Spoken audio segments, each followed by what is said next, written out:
All right, we are live, locked, and loaded. All right. Heck yeah. Can I start recording, please? Maybe, maybe not. Can I please start recording? Hello? Wait, are you asking me or you're talking to your computer? I'm fucking talking to my computer. All right, cool. So every time I hit record, it's like, eh. The computer said no. It's like, hello, please. The computer said no. Can I Boy have said Wi-Fi for record, please? no. All right.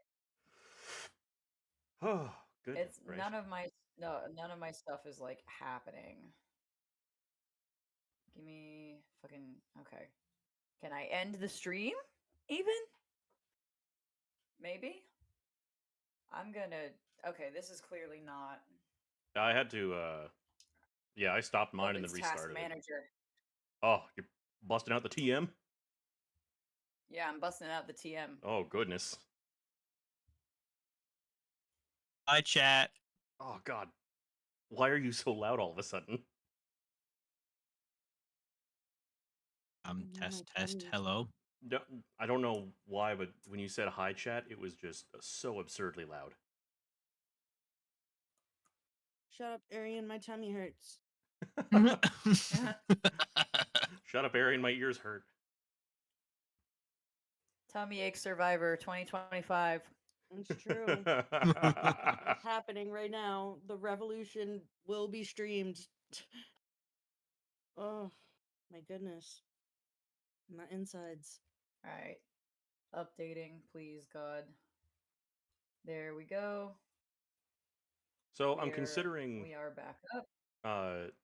Tomorrow after work, I'm considering doing a long stream because I have a procedure on Friday that I have to drink the prep for. Oh, and true. Oh. Yeah, I'm not looking forward to it because that's. You're going to stream your pain? I'm considering streaming a video game because I sure as shit will not be sleeping on Thursday. Yeah. All right, starting recording. I sleep. No. Accidents will happen. My kid and I will have something in common. We'll both be wearing diapers. Incredible. We are live. I'm glad we could catch that. Yep. Well, you know what? It's not as bad as the last It's time. Okay, John. We don't kink shame here. Yeah. The last Aurelia kink shames.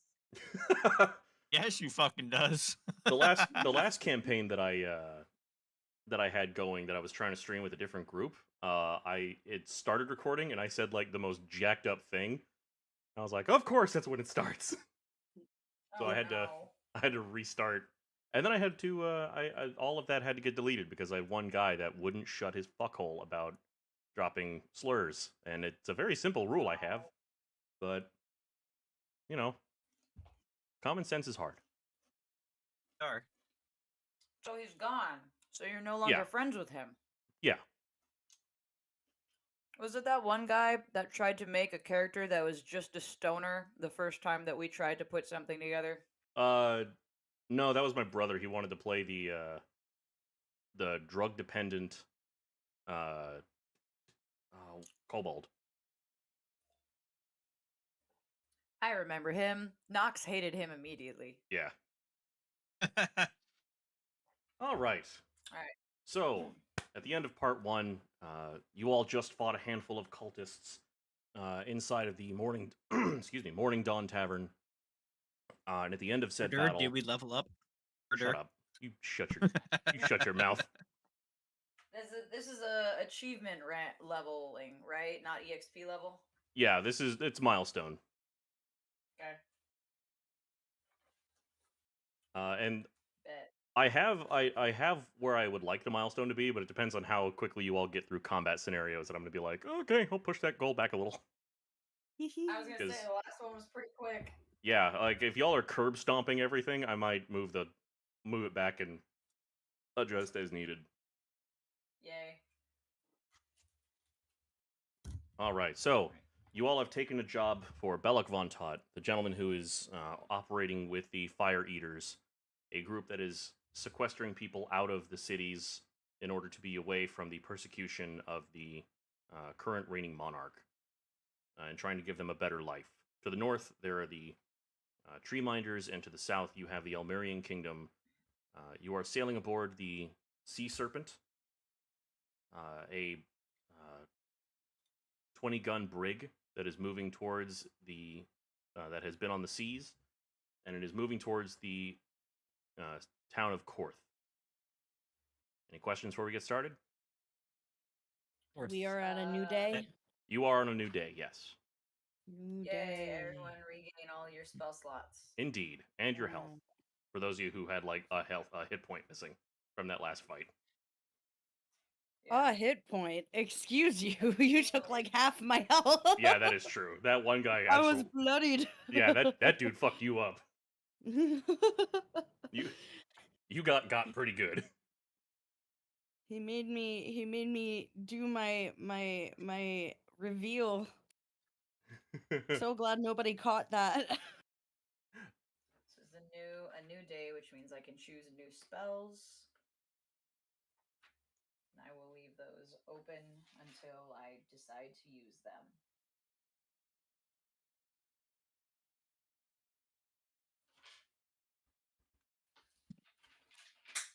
No, my Cthulhu dice. I think for today, I would like to choose. Actually, this is a tough choice. So I'm fucking gonna keep Spirit Guardians though. That shit was great. Oh my lord, yeah, yeah. Spirit Guardians is a must Freaking always. D&D Secret Service over there. Yeah. So we would have been briefed by Captain Ann already, yes? Yes. Or are we about to be briefed by Captain Ann? You are about to be briefed by Captain Ann. Okay, so we're like about to set off. Okay. So I'm just trying to like gauge whether I should choose my Guardian armor or my Infiltrator armor. I think I'm going to stick with Infiltrator for the time being. Fair. And I will rest if I need to. All right. Yeah. Everybody ready? Yeah. All right. Yes. As I can. You all are giving quarters on the second deck of the ship. Oh, you know what? You don't need it yet. You're fine. You're giving quarters on the second deck of the ship, away from the smells of the steerage down below, the scent of the salty spray of the sea, of vomit and sickness from the sailors down below that overdrink and overpartake in the celebrations of the evening. As the night begins to fall on the ship and over the sea, you can hear violin music and drums and a very sad harmonica being played down no, in the, not the sad harmonica. you can Sing hear me a music. song, you're the piano man. Y'all can hear music coming from the galley, where the sailors have secured the guns and moved up the tables for the night and are now celebrating, dancing, and enjoying their grog ration, while you all are currently on your way to the captain's quarters to be briefed by Anne.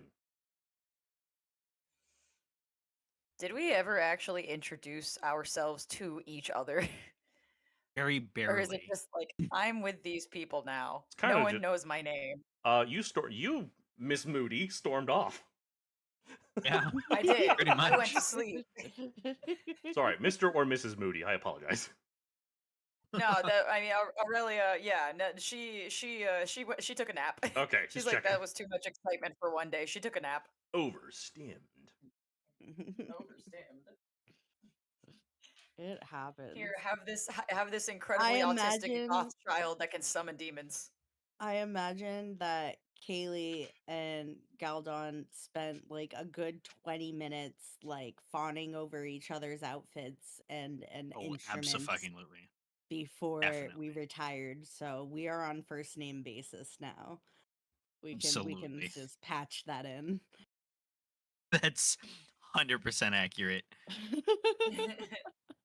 Cute. Because Kaylee's outfit is like a mix of workmanship and magic, right? Yes. Yeah. It is. And then Galdon is almost exclusively magic. So like I can cast Mage Armor at will. And Ooh, mage armor. yeah, Fancy. so I anytime when I don't have Mage Armor up, my outfit is actually pretty bland.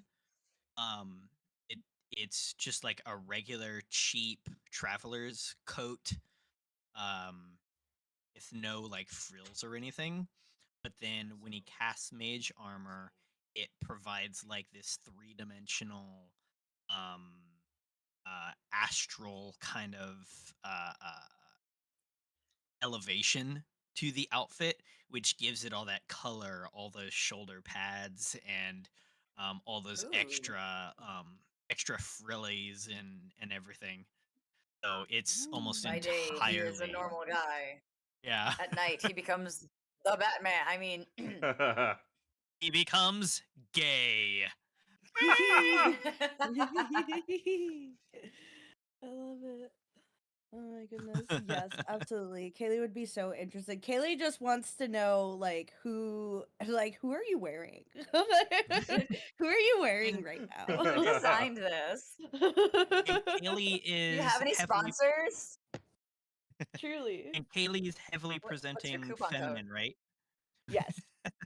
Yeah, okay. Yeah.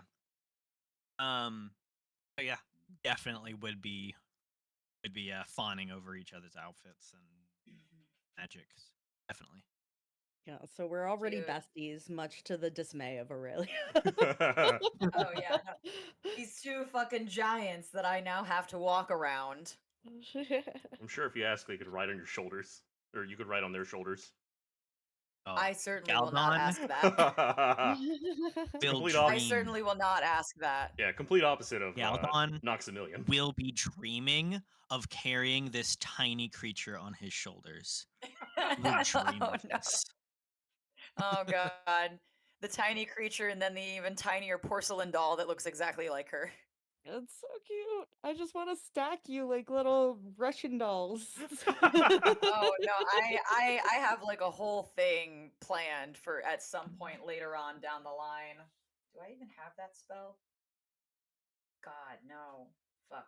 I gotta find a way to get it. Don't worry. So, you all walk to the captain's cabin. The quartermaster is on deck, staring out over the port side of the ship, with his leg propped up on one of the guns. And he just looks wistfully into the distance as you all pass by on your way to the captain's quarters.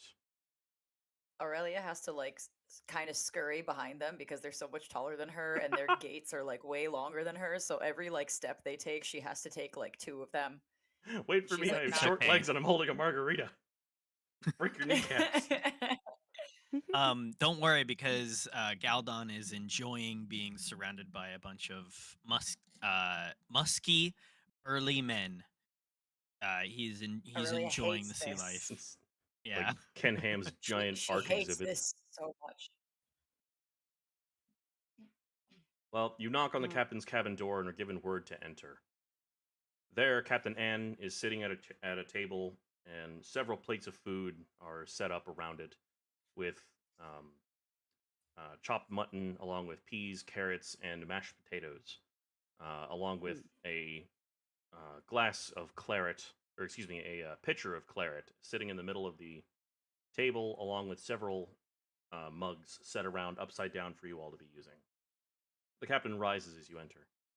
Thank you very much for joining me for dinner. I figured we could use this moment to discuss a plan. Galdon kind of kneels down to enter the tiny ship door, and I'm sure being on a boat, he has to kneel down anyway. Yeah. I'm sure the ceilings are probably only maybe like 6 foot tall, something like that. But even though he has to kneel down and get low, he still opens his arms wide and boomishly greets the captain enthusiastically. Captain, what a lovely ship you have! As his nose kind of curls a little bit over a waft of scent that carries in that isn't quite pleasant, but he feigns it off and continues a wonderful, friendly gesture. Your name is Galdon, correct? Yes, my dear. And you are Captain, I'm sorry, Anne. Anne, and my beautiful woman. Let us discuss some fun. Aurelia like kind of like smirks. Well, Captain, truly, this is Thing that people do when they're caught off guard by something. It's just loud enough to hear. Oh, Say you again. cut You off. cut off. God damn it! Fuck! I can't wait to get my Janet. new computer. last I thing love I you. heard was Yes. "Nice."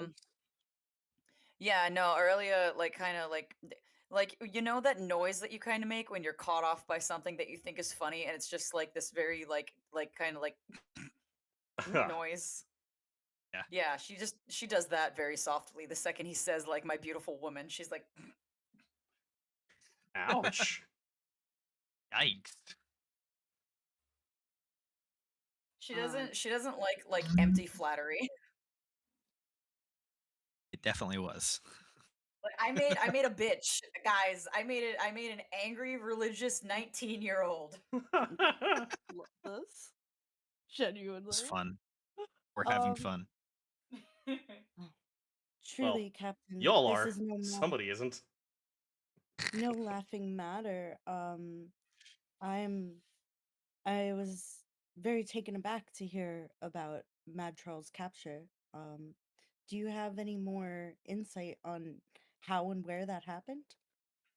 From what I understand, Captain Charles was procuring supplies and he was recognized along with his quartermaster, Aliona. Do you suspect a mole? Well, it could be a mole. It very well could be that somebody knows of their rather clandestine dealings with Clackjaw.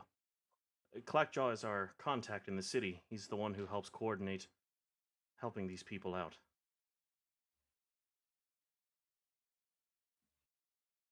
There. Clackjaw, we're set to meet him, aren't we?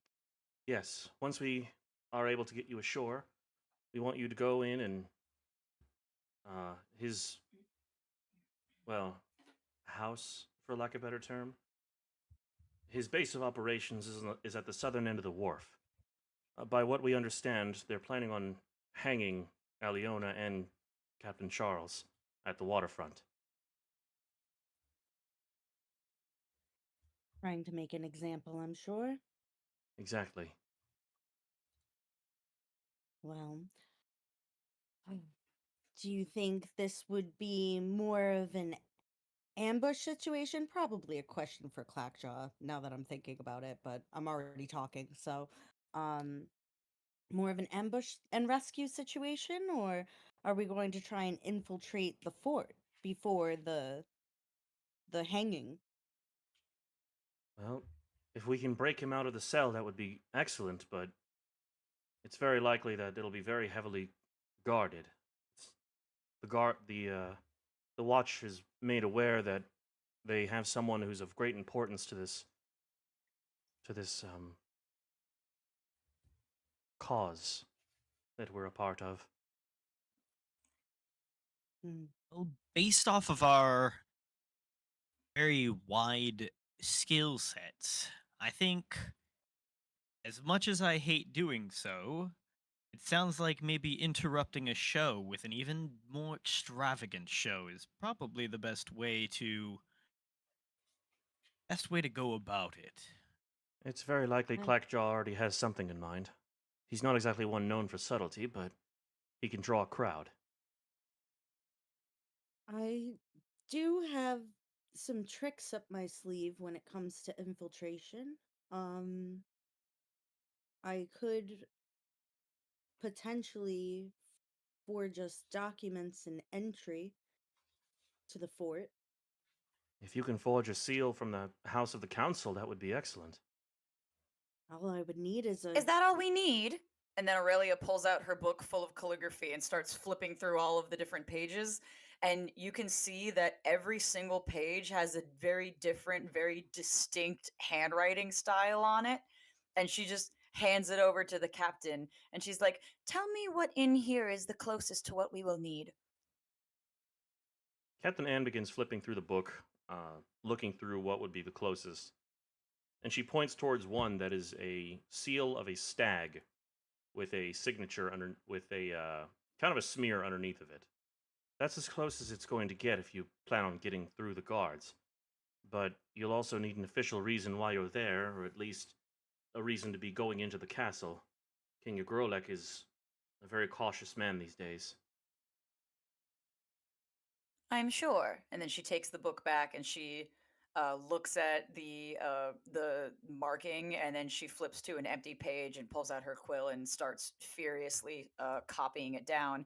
And now you guys all know that she has a book full of forgery signatures. Nice. Very nice. Aldon's book actually Yeah. opens up and starts imitating some of the more interesting and extravagant hands and signatures, just because they are She like just moves as fascinating. far away from that. She moves as far away from your book as possible. She's like, "No, this is no, Ew. this is mine. Get your own. I worked hard for this." So I Yeah, think Galdon doesn't have to try for his book. His book just writes it down. this is The this story is of a Yeah, girl. coming together. she went into her room last night immediately after the captain or whatever that one guy signed, and she like just started like copying his handwriting. That's fucked up. Fabulous little hobby you have. Listen, she's a very rich little girl. I quite like your handiness. Um, this this is coming together. Maybe Clackjaw would be able to give us some insight on the goings ons in within the fort, and we can think up a good reason to be there. Well, it sounds like you already have some kind of a plan in motion. I would prefer not to have another bloodbath. You know, one a day seems good. But we can always, if that doesn't work, we can always ambush, try and I guess pinpoint the route that they'd take to the execution point and see if we could liberate them then. I suppose only time will tell. Um, what do you know about the goings ons in we're going to Corn or Korth, right? Keith? Yes. Kurth? Korth. Korth. I spell things weird. I don't blame you for mispronouncing. um uh what do you know about the goings on in Korth? Well, I know it's the largest city in the Almerian kingdom. High walls, 30, 40 feet high. Guard houses throughout the entire place. It's the busiest trade port on the northern kingdom. Population of around 25,000. Hmm. Right. Well, in a city that big, we probably can slip in. If you go in on one of the longboats, you should go in relatively unnoticed. Is Uh, our concern getting into the city? It's a city. It's not hard to get into. Getting in is relatively easy. It's getting out that might be the issue, especially if you steal a prisoner. Unless you can get in and out without being noticed or cause enough of a distraction for the guards. I believe I have a few ways to, let's say, hide something as we move. I have plenty of illusions to be able to make somebody disappear Well, without disappearing. I don't work in I don't work with invisibility. More Just illusion. parlor tricks. Of course. He gets really excited at the term parlor tricks. She scowls so disgustingly as he gets excited. Like the two opposite ends of the spectrum. She's like, Well, like she's like that was like she doesn't say it out loud, but she's like she meant it as an insult. Kaylee giggles, and I I think we have something coming together. I would like to. We are quite the troop, the three of us, and I think if we could Please do minimize our not make me a part of this. We Come, are little not anything. one. You I are am a here. You're already here, little one. It's far too late for that. He would absolutely go to like friendishly like pat her on the shoulder, but I'm sure she would move out of the way fast. like he would do that, and then she would like stumble. She stumbles forward at like the force of his hand. So adorable. So small. I just mean that, This sucks. I well, hate this. we I hate are, being the tiny one how this can I time. put it, a fashionable bunch. And I think that, and I never suggest this, but minimizing our notice upon entry, I do love a grand entrance, but would probably be for the best. I like a suspenseful reveal as well. Well, I can understand that. As I was saying earlier, it's not getting in that'll be difficult, but getting out. If the alarm is raised, they're heavily armed. They have artificers making muskets daily. They have cannons on the wall.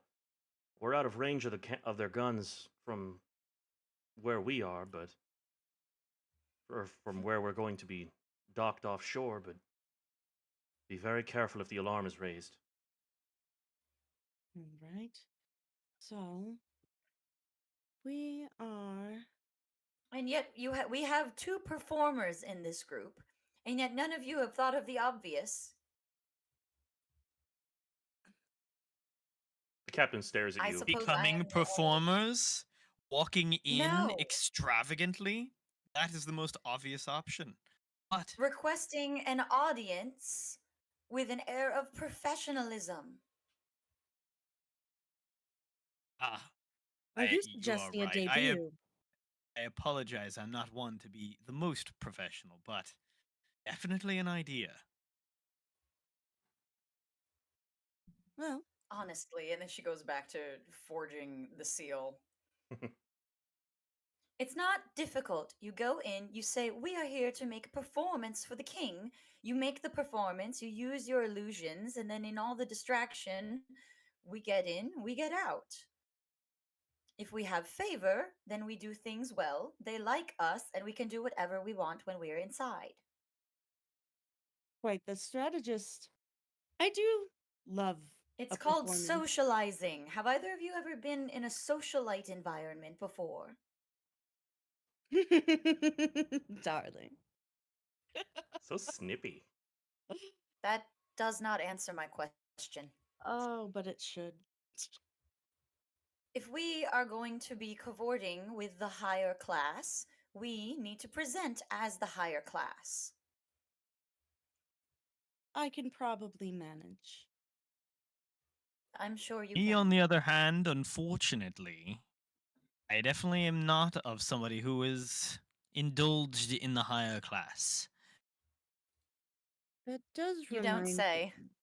She gives him like a side eye. I Booming think laughter. I can help. I have some trinkets, some trifles, some odds and ends I might be able to put something together for you. Say hang on. Hang on. For me. Oh, for our tall Sir, friend Galdon here.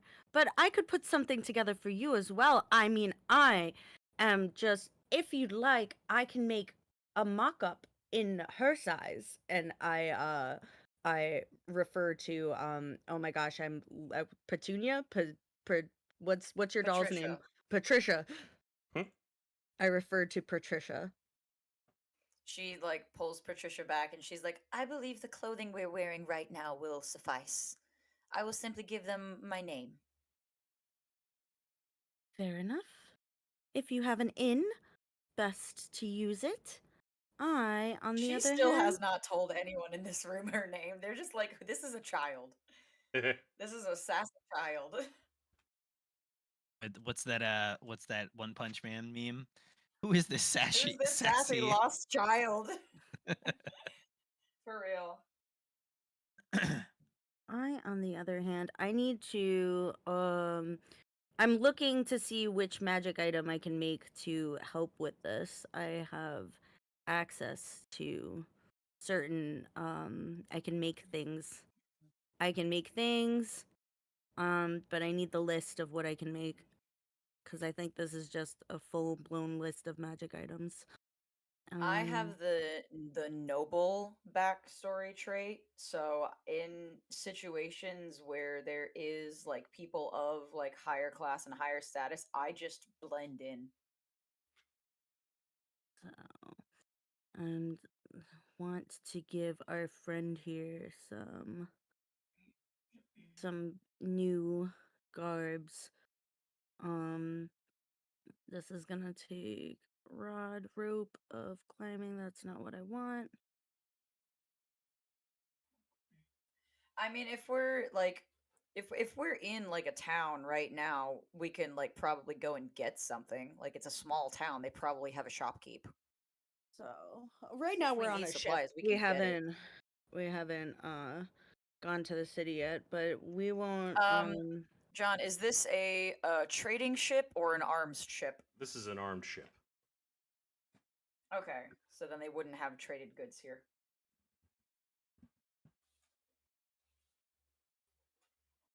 I mean, if you have like prestidigitation or something, you said that you make illusions. You can just illusion yourself to have dope threads.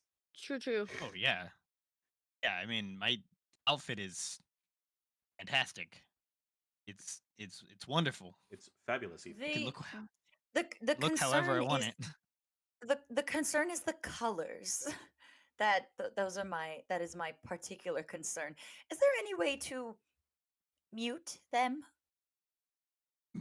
He is aghast at the idea of muting his attire. Nobles What? don't necessarily favor bright, flashy colors. It is of the more somber and ornate variety, dark blues and darker purples and blacks and golds and whites and not. And she just gestures to all of him. That. My dear, Yes. please provide a demonstration. Can you draw me something? I can make myself look however I would like. Just get rid of the neon green, please.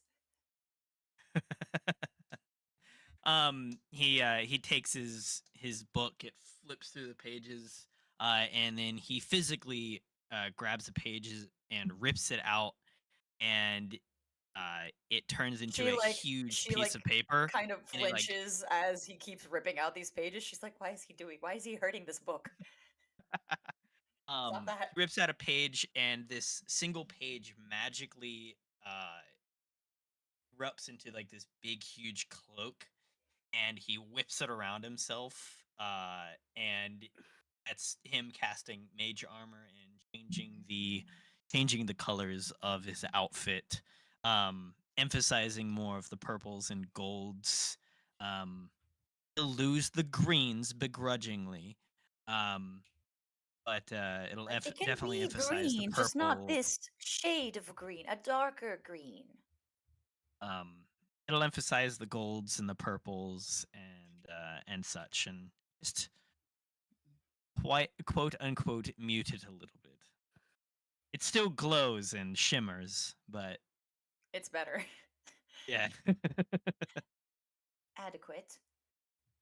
I have a few things that I'd like a little time to make, if in preparation, if that's okay. I think We have some travel time. Is that correct, Captain? Yes, we should be anchoring tomorrow, right around midday. Wonderful. right. Plenty of time. Wonderful, indeed. Oh, Um, Raquel, you're an artificer, right? I am. That's Did why you I'm roll to reading right did you roll now. to make your daily potion? I get to make a daily potion. That's a different class, subclass, I think. Oh, shit. I am a what's it called? An arcane Armorer. armorer. Ah, okay. So I'm looking at infusions right now. I would like to, with our travel time, just for expediency's sake, make us some sending stones and also some caps of water breathing. Um, I get a couple infusions a day. I think I get 3. How many do I get here? Sending stones are nice. Mm-hmm. Um. Okay. Uh. Yeah. So. Aurelia just walks over to like the captain's desk, like absolutely no pretense, and then like reaches her hand up, fumbles around until she grabs a piece of parchment, and then like pulls it down and just starts like writing like this very long like letter document of authenticity to help get them into the thing. Beautiful. I didn't think I would have to use this skill this early in the campaign. Huh? This was going to be a skill that I was going to like bust out later on, but they're like, no, you need official documents to get in. And I'm just like, well, that's like something I do. Okay. 4 infusions known, 2 max infused items. Okay. I'm trying to figure out how the mechanics of how this is supposed to work. As far as like the magic items go. Um, I'm not sure if it's just I can make 4 things a day or if I have to choose 4 things that I know how to make or I'm Well, what does not it say on the thing? uh it says on my character sheet, so infuse item, artificer 2. I have 4 infusions known, max 2 infused items. So I think I know how to make 4 things, but I can make 2 a day. Right? Okay. Yeah, that's what that sounds like. So I'm just trying to interpret this. So I may not actually be able to do this, and I'm not sure. Bam, bam, bam. I mean, you can make like two of the things out of them. It's like you have a catalog of stuff that you can make, but you can only pick 2 of them. Okay. So So in you can still make stuff. so I think I can do this. I think I can do this and make for my 2 items for today a pair of sending stones and a singular cap of water breathing.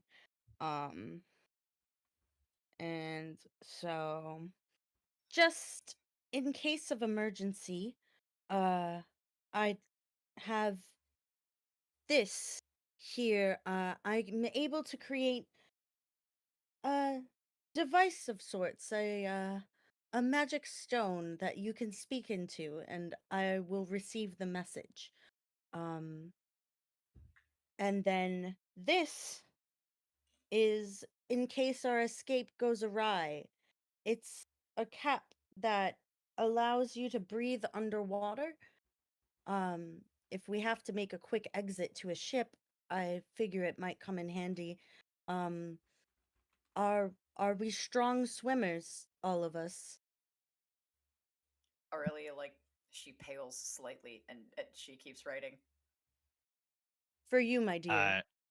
Dead silent. Just keeps writing. I can handle the water. I'm not elegant, but I can handle it. Um, as far as Kaylee goes, just out of character really quick, I do in this form have an increase to my walking speed. So, I think I can get on my own. It's I'll do my best to make it your color, dear. And I will yeah, so when we break for free time in character, I will be working on those things. Um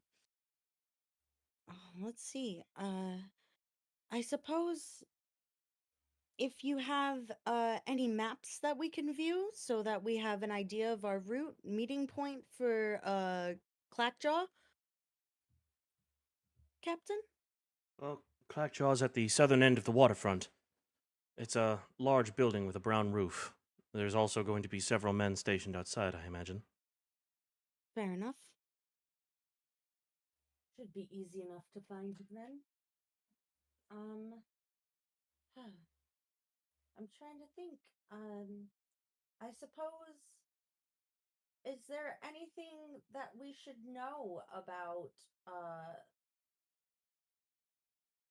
the goings ons, like any festivals in town? Are there any Are we walking in the middle of Topsy Turvy Day or something? yeah, right? Not to my knowledge, I think the biggest celebration coming up is the hanging. Fair enough.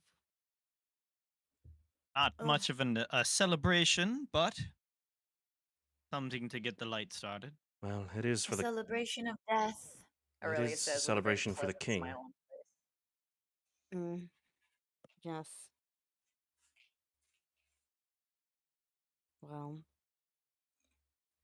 these nobles, they don't like their colors, but they do like their parties, so maybe, yeah. I suppose a performance troupe coming in, wanting audience with the king. Um, I guess we have some show work to do, you and I, We will stage Galdon. it as a gift. A gift from who? From me, she says as she holds up the paper, and you can see at the bottom her name is signed, and her name is Aurelia Brightheart, daughter of the Melanoras of the Elven Heights. So with that, Ah. I actually want to roll religion to see if I know Me. of any of that. Yeah, religion or history. It's the same. It's the same Yeah, go modifier. ahead. Yeah. I'll tell you Is- whatever. I'll tell you what I got. So before we go too far, as everybody would have convened and getting on the ship, he would have had his backpack. Because during the show he wouldn't have had his bag, but getting on the ship he would have had his backpack, which is basically a small library of like 20 to 30 books. Oh shit. Sorry. Yeah. He is a librarian. So as much as she Aw. doesn't like his flamboyance, he is a librarian. So she definitely would He's a have noticed librarian all and of he's his books. ripping pages out of his books. That's Yeah, worse. You see that? out That's of a worse. single book, out of just the single book, it's the book that he keeps ripping pages out of has a slight bluish green glow to it, to the pages, and the face and the back and spine are all there, like they're like a ghostly wispy black, but the pages all glow with a slight bluish green. Ooh, fancy. Very very magic blue book, very magic book. But Very mad. The most magical blue. yeah. So that's a I mean, like 13 everyone that I can probably roll to see how much they know about my character. rolled a 13, unfortunately. I rolled a 17, but it was cocked. Very cocked. Oh, sad. Yeah. Yeah. That's rough, my guy. Yeah. So then I rolled a 9. I also Oh. rolled a 13. Okay. So, with a 13, you guys like you know of like the Melanora family of the Elven Heights, and you know that they're very like rich. You didn't know they had a daughter. Why, that's quite interesting. What a development, Aurelia. Well, pleasure to finally make your acquaintance. Yes, charmed. I'm sure. Like, like if you guys had rolled like a 15, then it would have been like, here's a lot more information, but just Yeah. under. John knows Um. everything. I don't know about everything. Well, John Galdon knows enough. would say, what was the name? Great heart. Well, Brightheart is hers, right? But Amor. what was the elven name you said? Oh, let me type it in. I guess important people's. So the names of her parents are Andraste Melanora, who is the adopted mother, and Valaris Melanora, who's the adopted father, and I will spell those. Excuse me. Bless you. Oh, thank you. Yes. Well, Selena, that's what you get for Oh. sitting on my keyboard. You get tousled. Oh, big sneeze. Galdon Yeah, would say, Melanora. But aren't they all elves? You are a bit short for an elf.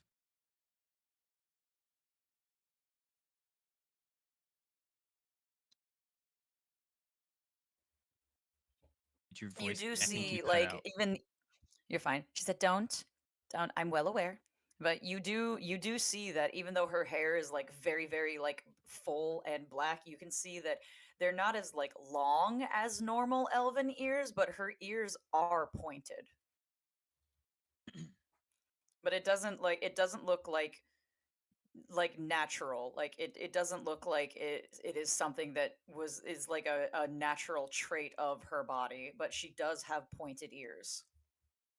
They're just very small. Well, well, little one, this is quite a story. I don't remember I've seen mention of you in any of the books I've read. Or maybe I just haven't found the right book. Fascinating. I wouldn't be in any books. Nonsense. Someone as beautiful as you must be in a book. If you aren't now, we'll have to make some books. I'm afraid a majority of my existence has been erased from elvenkind, but I appreciate your candor. Ooh, family drama. Nothing quite like it. In any case, we have this, and she holds up the document of authenticity, and it says, to the king of the land, we like basically just saying like this as a gift from the Melanoras of Alvin Heights in the middle of all of the turmoil and treachery going on in the land. We offer you this gift of a performance so that it may lift your spirits and something something make you think better of the elves. So very much like a this is for politics. Hmm. I was raised in politics. This is for politics. Well, I think this should suffice. What do you say, Captain? Any holes in our plan so far? Not that I can think of. Oh. Then Well, I suppose it's time for the fun part. indeed. The quartermaster will be Aldon ready tomorrow at noon. Aldon claps his hands. Yes, the fun part. Making a beautiful stage. The quartermaster is. The quartermaster's on deck right now. But he'll take you ashore in the longboats tomorrow. Perfect. We have all day. I. What story do you think would be appropriate for our heist, Galvon? Let's see. Treachery, mischief. There's so many different stories. We'll have to pull out the books. Probably something with some romance. We have to capture their hearts, after all. True. I don't want it to be too on the nose. We wouldn't want to give ourselves away.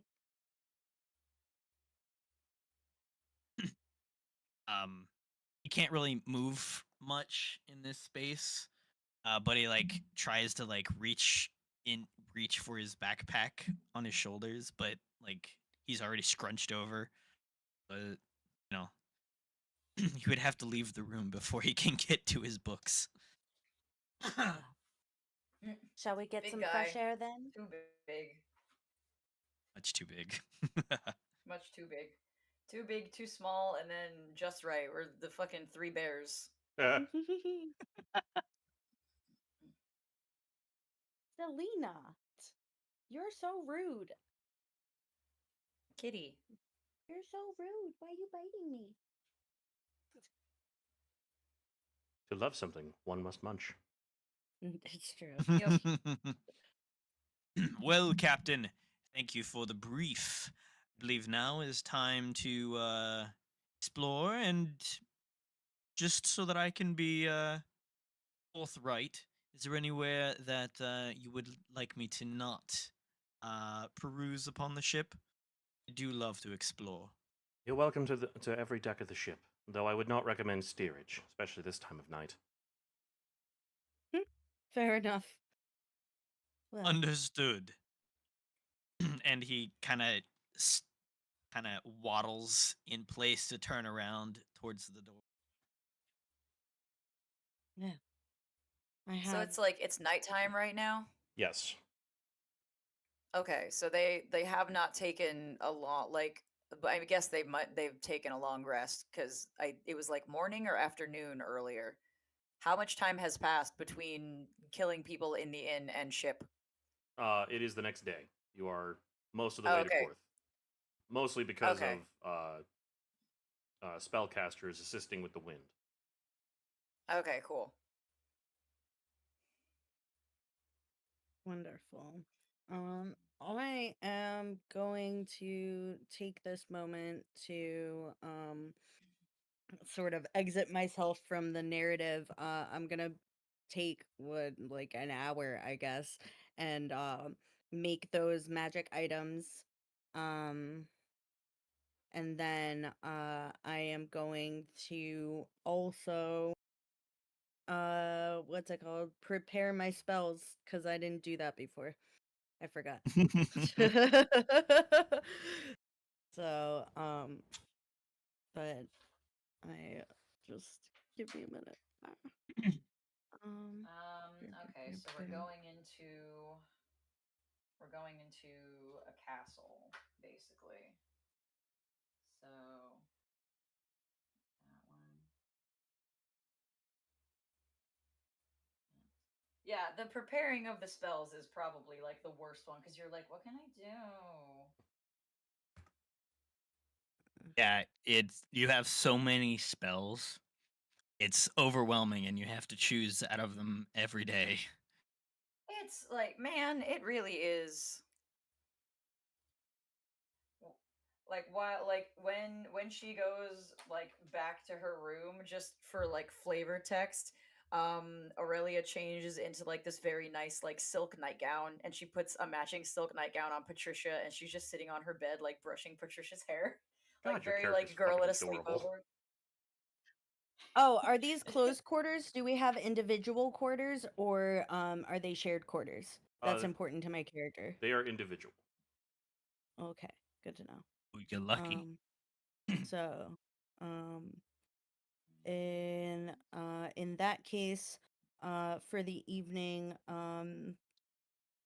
then I will retire to my room. The door is closed and barred, and you just see little flashes of light and hear like mild cursing as I begin to craft. And then I will not emerge until the following morning, or because it's nighttime right now, and then morning is when we're going to arrive, right? Yes. Okay. Okay. Yeah. Okay. So I Alright, will I'm using my emerge. spells. I will emerge that Galdon. morning and be like, it's time for show prep. Yeah. Galdon throughout the evening will explore a little bit. I know you said that we have individual rooms, but do the deckhands? Uh, deckhands have their shared room, right? They have, yeah, they have pretty much an open bay to sleep in. Okay. Well, for one, he would definitely explore and learn the rough layout of the entire boat. Explore, draw some things, gather some inspiration for some stories or whatever, and um, absolutely flirt with a couple of the sailors and Oh my god. yeah, absolutely. He's straight fucking gay. So if he can Straight find some fucking gay, tail, love that. he will take some tail if he can Take find some some pirate tail. booty. Oh yeah. God. One, I don't have a two, sound three. thing for smash. Oh. Ah, Anywho. it's okay, you'll find one. Oh, I'm sure I will. Oh, my legs. Is there anybody interesting that Smash. would put up a good conversation for Galdon, or Smash. everybody's just here to work and move a boat? These are just deckhands here to help the ship move. Okay, are there any other soldiers on here since you said this was an arming ship? Well, I don't know if I'd say it's an army ship. It's Not just a step army, above. arming. Through the Oh, arming ship. ship. Arming. Yeah, sorry. Yeah, I mean, no one's walking around with weapons at the ready. Most of them just have daggers on their hip. The weapons are guarded up in the armory. Okay. Also, I would because I didn't do it earlier, but I would ritual cast my find familiar for my my nice little raven, I do believe.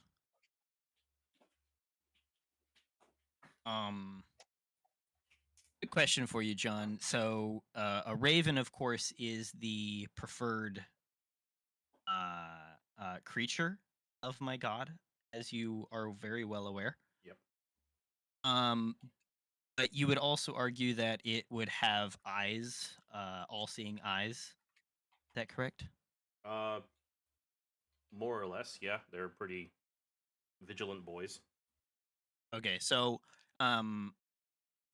if unless you have an objection, I would have it be an owl familiar, but it mechanically so that it gets dark vision and all that stuff, keen height and keen sight and all that. But it would look like a raven, of course. I'll Unless allow you it. have an objection to that. No, Yeah. I'll allow Okay. it. Okay. So yeah. Then throughout the night, a glowing greenish blue raven would be perched up in the nest of the ship, just keeping an eye out over the whole ship.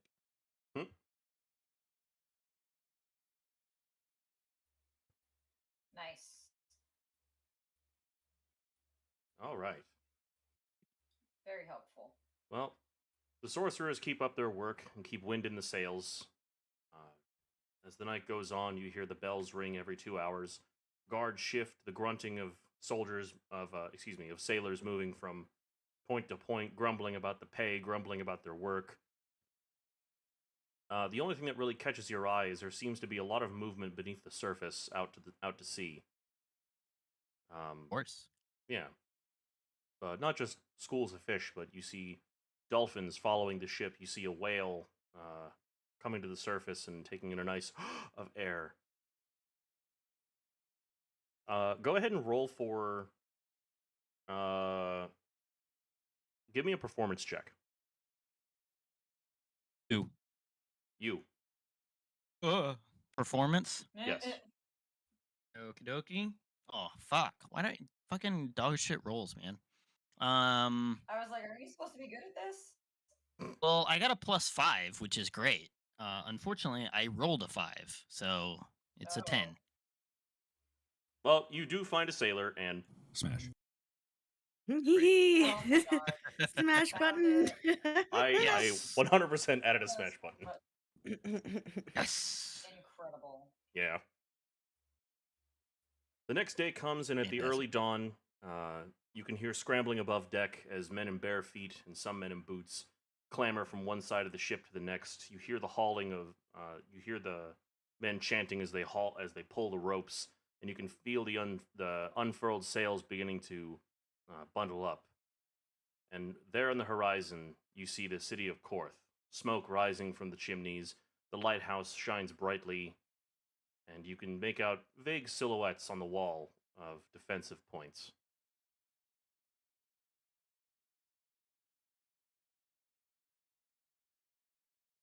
Quartermaster is How waiting. far? What's that? How super far out are we? About 400 yards. Okay, So, like, a so bit. as we get closer to it, as it like appears on the horizon, Mhm. if little Hugin could fly out over the ocean and Oh my go god. out as far as it can. Mhm. Like Hugin and Moonin. I love that. Yeah, it is, yes. He just scans up, gets as close to the city. It's just a glowing bird flying around, Mhm. just seeing as much as it can from the skies, from way up into the air. And since it's my familiar, I can see through it. Well, on the waterfront, you see a lot of soldiers. A disturbing amount of guards are stationed around different houses. Several of them patrol the docks themselves. You can see the dockmaster trying to coordinate incoming shipments from other ships of the bay. You can also see 3 warships that are set outside as well. They're anchored, and not a whole lot of movement above deck, just the officers, it seems. On the wall, you can see. Are they docked? Are they anchored to the dock, or are they anchored at on the coast? They're anchored on the coast, but they're very close to the actual shore. Okay. One of them you can see is being pulled by longboats towards the shore. Based on what you can hear the sailors talking about, they're going to clean the hull. But you can begin to see the movement of people starting to take to the streets in the morning, running their daily errands, filling water pots and buckets at the well. Along Aurelia is like slowly taking all of like the soft curlers out of her hair that she left in overnight. She's very carefully unfurling them. Honestly, same. As everyone else is like marveling, she's like back in her full dress and she's just like gently like uncurling all the stuff in her hair and like fluffing up her hair and then fluffing up Patricia's hair. Like she doesn't care about these people. She's got like she needs to look nice. the quartermaster walks behind you all. You lot ready to go ashore? I think I have As ready as we can. Are your men aware of how heavily armored the docks and the walls are? They're as ready as they're going to be. Good sight. What are they ready for? A fight if it has to come to it. We're Are out we of range. assaulting the city? We'd like not to. We're out of range of their guns. So, we only have 16 pounders. We can't even reach the shore from here. But they have 32 pounders. He points to a ship that's docked just about the same distance away from the shore as you all. That, over there, he points. Can you see it? The ship? Aye. That would be Mad Charlie's ship. The Grave Walker. Galdon's eyes kind of glow that bluish green and go into the vision of the bird as it flies as close as it can. I think the range of Familiar's view is like a mile or something like that. I think so. I remember that from when Lazuli had her owl. Well, aboard that ship, you can see that there's a shocking amount of. There's a lot less people. Through with your vision, you can even see that the ship is riding kind of high in the water, but her gun ports are open.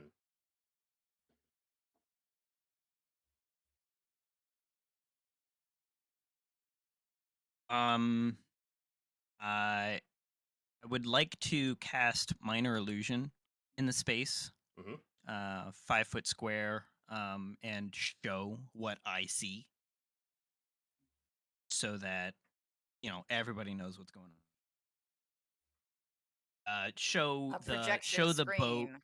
Yeah, I'll show the boat. I'll also show the docks and the walls and everything that I was able And to the sweat see as dropping we were down. getting closer. Yeah. Yes. Mhm. Yeah, yeah. Captain Ann Oh, what was that? walks up Hanari? behind the quartermaster and points with her finger towards the southern end of the waterfront and points out where Clackjaw's hideout is.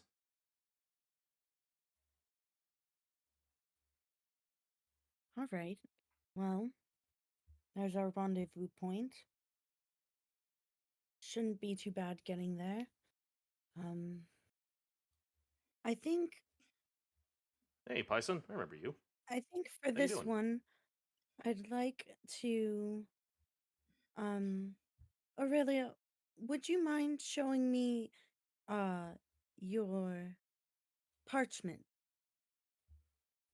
I The one have I wrote last night? Mhm. Yeah, she pulls it out and hands it to you. I would like to cast distort value on the parchment. It is a first level Why? spell to make it seem even fancier. I can distort the value of an object Are you and double the value perception, so the parchment just looks like the highest grade, the The finest quality. embossment on it's the it's steel. essentially fabric at that point. It's cardstock now. Yes, it is cardstock now. It is embossed. It is Heavy letter paper, 100-pound gloss. Look Yep. at that writing. Bone It's wise. it's the scene from American Psycho. Yeah. This will It even last has a watermark. Holy shit. this will last 8 hours, and Oh God. it is an investigation check versus my spell DC to see the true value of the parchment. That's like an active choice to like decide to find the value. More than In just, my oh hey, look, a piece of paper.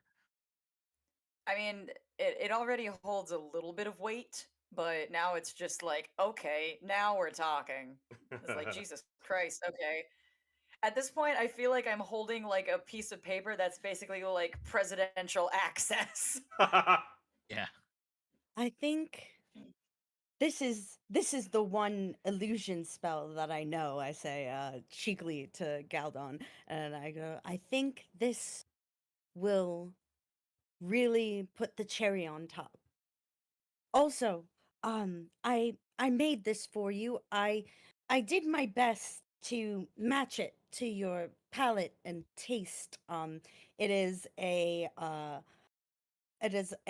sun hat, a crimson sun hat with black trim, and this, if you wear it in the water, will help you, so you don't have to stress. She Oh, like she wait for my character. yeah. Like she takes the sun hat and she's like not sure what to do with it, and then she pulls out her like parasol and she's like, eh. She's like she doesn't know how to take this. Um, It's only in case of emergency. Don't feel obligated to wear it now. But should you fall in the water, I just noticed you seemed a little tense when I asked if everyone knew how to swim. Should you fall in the water, all you have to do is concentrate on the hat and it'll form a bubble around your mouth. You'll be able to breathe. Oh, that's cute. I was just gonna ask, like, what are the like statistic ramifications of it? So it Cool. lets you breathe underwater. Hmm. All right, I will add. And it's a cute hat. God As damn it. far as it's a cute sun hat. I I thought why it don't matched I your have aesthetic. like an items section in here? So the item is a cap of water breathing. Okay. As far as Sun like the official sun hat of D&D water breathing. stats.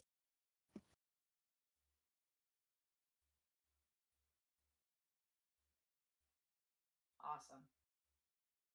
And then for Galdon, I hand him the other sending stone. And should we get separated or should you need to communicate with me discreetly during our performance or our mission, this is the best way. I Fantastic. also have the means to send messages a short distance. I have to be able to see you, but I can do that. So we can communicate discreetly if needed. um I that's the best that I can do with what we have so far. Excellent work, Callie. This will Well, work very well. All right. I think Aurelia we're ready pulls to out her press book on. and writes down Kaylee's name because this is the first time it's been said in front of her.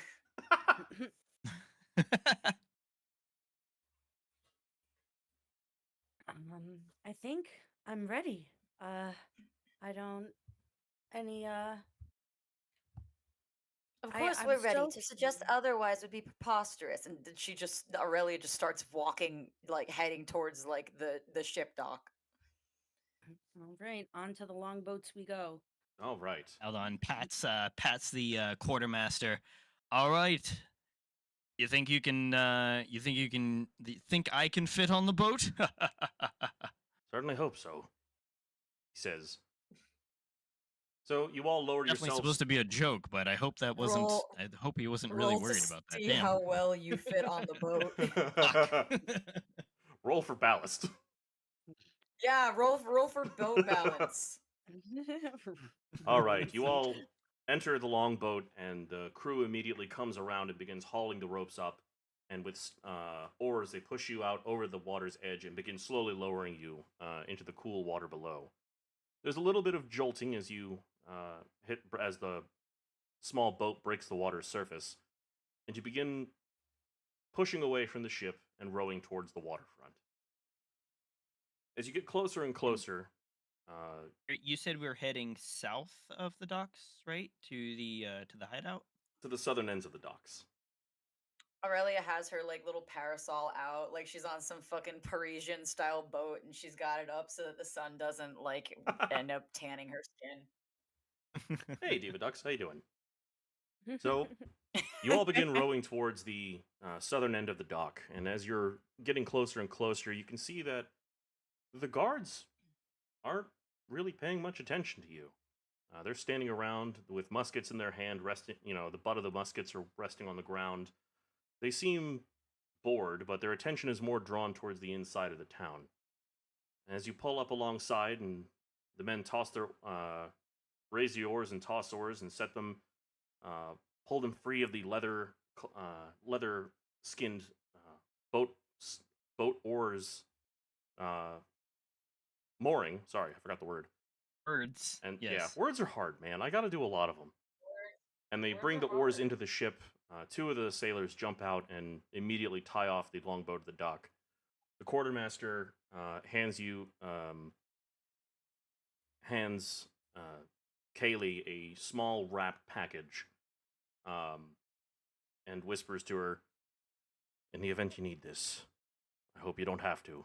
But if it ends up being loud, I would expect difficulty. Be very careful with it. It is loaded. Ooh, why, We'll wait thank here." you. I peek inside the package. I love presents. You now have a flintlock pistol. Hell yeah! God. Gun. Hee I'm gonna do so much mischief with this. Go I'm gonna forth, do a do crime. crime. Exactly. I'm gonna do a crime. Go forth, Be do gay, a crime. do crime. Indeed. Oh, I should have given Ah. Galdon the pistol. Be gay, do crime. Indeed. Oh my goodness. And so I tuck this away in my my little satchel. I do have a little bag of holding with which I tuck it into. It's purple, of course. And I thank you. This should come in handy. Hopefully not, but should come in handy. Well, better to have it than not need it. Indeed. We'll wait here for your return. And yeah, with that, I guess let us set forth towards this brown building. All right. I do have the map set in the Discord chat for you guys. Hooray! Yep, got it up. It's a map. It's a Yes. map. It is a map. It's a map. Yeah. Again, all the while, Hugin is flying overhead, Well, and I just kind of pop in and out of his vision. as Hugin flies overhead, you can begin to see a square in the waterfront being cleared for the gallows. They are already built, and there are 2 nooses already set in in the rafters of it. Currently, they are testing the weight with bags of sand, by the looks of things. The area is cordoned off by guards, and they look just as excited as some of the people look. Now, as you begin moving to the Exciting. south, you pass a small building with a sign out front, a mercantile called the Brittle Bow. You see that Anything there's interesting in the window? nothing too much. Very plain items, Yeah. just plain clothing and small, relatively niche jewelry. Bronze rings. Aurelia and doesn't copper. even bother looking at it. She doesn't like turn her head at it, but she just doesn't even bother giving it like a glance. Oof. I'm too good for this kind of thing. You all. Do you know who made my chainmail? Do you know who my dad is? Do you know who my parents are? Do you? Cause Do you? Because I don't. Help. my dad's a lawyer. This is a cry for help. You round the corner from the Brittle Bow and you end up seeing the brown roofed building. There are several patchwork holes in the ceiling. You can see canvas has been laid over top of it, some kind of way of keeping the rain out. And as you step off of the soft, squishy mud of the waterfront, you step onto a cobblestone street. It seems freshly poured, and your heels all make a nice, heavy clack as you're moving. You can see there are handfuls of, for lack of a better term, armed thugs sitting around in the shadows and enjoying their time in the sunlight. And a small child, you see has taken notice of you and begins running towards the brown roofed building. Aurelia like clutches Patricia just a little bit tighter. Haley winces every time she has to step through mud. Aurelia pulls out a handkerchief, and like the second they get on the cobblestone, she starts like carefully cleaning the mud off of her fucking Mary Jane's. And she looks at Kaylee and how uncomfortable Kaylee is with the mud, and she pulls out a second handkerchief and like holds it out. Oh, thank you, Actually, darling. before you like you pull out the handkerchief to go to wipe your feet, Galdon's book already spins into view. A page rips out and like wipes away everything immediately with prestidigitation. Please, don't even worry about dirtying your fancy cloths. That's what magic is for. Spins his Mm. book closed. I'm just like sitting here thinking like that Galdon has like made it his mission to try and impress Aurelia. So now he's just gonna like start doing shit and she's just gonna be like, Magic. well, I suppose your parlor tricks can be useful. And she puts her handkerchiefs back in her pockets because her dress has pockets. Noise. She says parlor tricks again, and as soon as the book spins and then claps closed, a little firework display explodes out of like the seams of the book. So absurdly flamboyant. They're supposed to be incognito. Oh my god. Just quiet little just lights just explode out of it. She rolls her eyes and keeps walking. One You step also have to forward and two understand steps that, like, back. You also have to understand from the perspective that you are doing these things, you are a solid 5 entire feet taller than her. So all she sees is like the underside of the book and like a light that's kind of like a shadow, and that's it. Absolutely. An old Right. fisherman walks out of the brown roofed building and limps towards you with a very sun bleached yellow cloak on and with a big bushy black wiry beard and mustache. He comes out hobbling and smoking his pipe. Oh, you're here to be seen, Clackjaw, are you? Yes, we've been sent by Bellic Thorn. Oh, I understand. Well, best be coming with me then. He turns around and starts gimping back towards the building. Several of the Aurelia pulls thugs out that a were handkerchief again and puts it over her face because she can't stand the smell of smoke. several of the thugs end up moving to different street corners, watching for the fuzz, as it were. As this old fisherman opens the door and beckons you inside.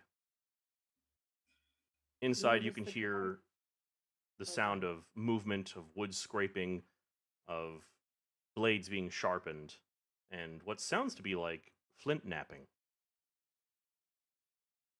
The room itself is relatively hazy. There's a layer of smoke billowing around the rafters and just staying there like an ominous fog, as almost every single man in this building is smoking cigars or pipes. Is immediately feeling sick. The fisherman walks you towards a closed room and opens and knocks on the door 3 times, and it opens up. He's in there. Before we enter, actually, Galdon will kind of kneel down closer to the ground, noticing that Aurelia is really uncomfortable with all the smoke. He says, that hat might help. It's supposed to help you breathe underwater. Why wouldn't it help you breathe in here? Just Wait, an idea. that's a good point, actually. That is a really good idea. The water That's a really good idea. Does the cap of water breathing, is it just water, or is that like any environment that you can't breathe in? I would say almost any let's- environment. I mean, Okay. effectively, it's just water. Yeah. However, you consider that it's just filtering in It's oxygen. filtering I- oxygen. yeah. The That's a idea is very that it good point. creates a swirl of air around your face. So I imagine that out of water, what would happen would be like a little like fan effect, and it would just like tornado fresh oxygen around you. I mean, like not my whole face, I hope, but I mean So, that's a like- good that's a good Her idea. hair is just going fucking crazy. Yeah. It's like being in the back Listen. of a convertible. Welcome back, Tortometer. No, God, I just did my curls. Shit. I mean, like she takes out the hat and she puts it on and she like gives it a second and then she goes, and she doesn't smell any smoke, and she just like silently accepts that he had a good idea. She doesn't say anything. She's just like, She doesn't say it, but she's thinking okay. it. She's thinking A it. big grin crosses his face as he stands back up before she even puts the hat on, and then they continue forward. He's You like, I all- Haley's must just impress happy this that child. Aurelia is wearing her hat. Yeah. It matches the outfit. You all enter into the office and see that there's two men standing there. One man wearing an apron with a book, who's jotting down what looks to be notes and figures. And he nods and says, "Understood then. I'll bring you 5 more barrels and give the rest to the alchemist." The man with his back to you waves his hand. You can see long, gray, oiled hair and a green frock coat sitting from his shoulders, hanging down past his just above his knees, and long, mud-stained red boots on his feet. The man with the book snaps it shut and begins walking towards the door, and almost is taken aback by you all being there, before finally shuffling past and exiting the room. Aldon gives him a big old grin, just at his hesitation. The man in the green He's frock. a very large man. He has to Yeah. do his best to look as non-threatening as possible. He The man- says as he stands next to Aurelia. Yeah. Yeah. 3 feet Hey, tall you with her know- sun hat and parasol. Out of character, it would be a lot easier for me to look better if you were to if I could perch you up on my shoulder. Not sitting It'd be on your perfect. shoulder. Look like Farah and Tor from Mortal Kombat. No.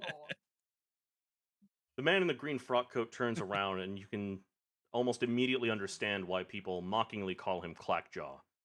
Where the right side of his face, you can see an eye, flesh, and blood. The left side of his face is a painted tin mask that hooks over his ear and sits like a pair of glasses to sit on his face. And there are several scratches on the tin mask that makes up his eye, part of his nose, and the left half of his cheek. He turns around and nods his head at the fisherman, who closes the door behind you and just takes in a moment of looking at you. Okay, Phantom of the Opera. I see what's up. Bellic von Torth sent us. Yes, We are. I understand that. So, you're the ones that are supposed to assist me in getting Mad Charlie out of trouble. If we do our jobs right. What information do you have for us about the going-ons in town? We see that the gallows have already been constructed. The plan was to execute Mad Charlie and Aliona, but it seems they've pushed it forward. They're going to end up hanging them tonight. So we have to act quick. Unfortunate, but probably better we're in and out anyways. Indeed. The problem that you're going to run into is the amount of guards. On top of that, we don't know if he's being held in the keep.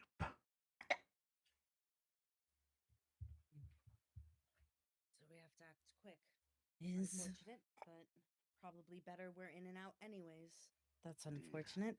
The problem that you're going to Let me run think. into is the amount of guards. If he weren't in the keep, On where top would of he that, be? He could be at the Candle. The large church to the north of the city. Well, if you're Mm. not sure where he's being held, then ideally everyone will know where he's being hung. Indeed. So, the way I see it, we can do one of two plans, really. What we could do is ambush the hanging and free him from there. Alternatively, we could cause a distraction. We are quite good at distractions. Well, Very. And in fact, if, as most hangings end up being, a large group of people grouped together in a close area, I have quite a few things that I can do to just take quite a number of them out of being a problem for quite a while. hmm, More than enough time to extricate. Extricate. Word? Extricate. Yes. Extricate anyone but that we need to. The civilians? You're going to attack the civilians? Oh ideal, no. Not ideally attack. not. Illusions, my dear. Illusions. Illusions, Michael. I've been waiting. I've been waiting so long for you to say it. They're illusions, Michael. I don't get it. Not me either. I'm sorry, it's from Arrested Development.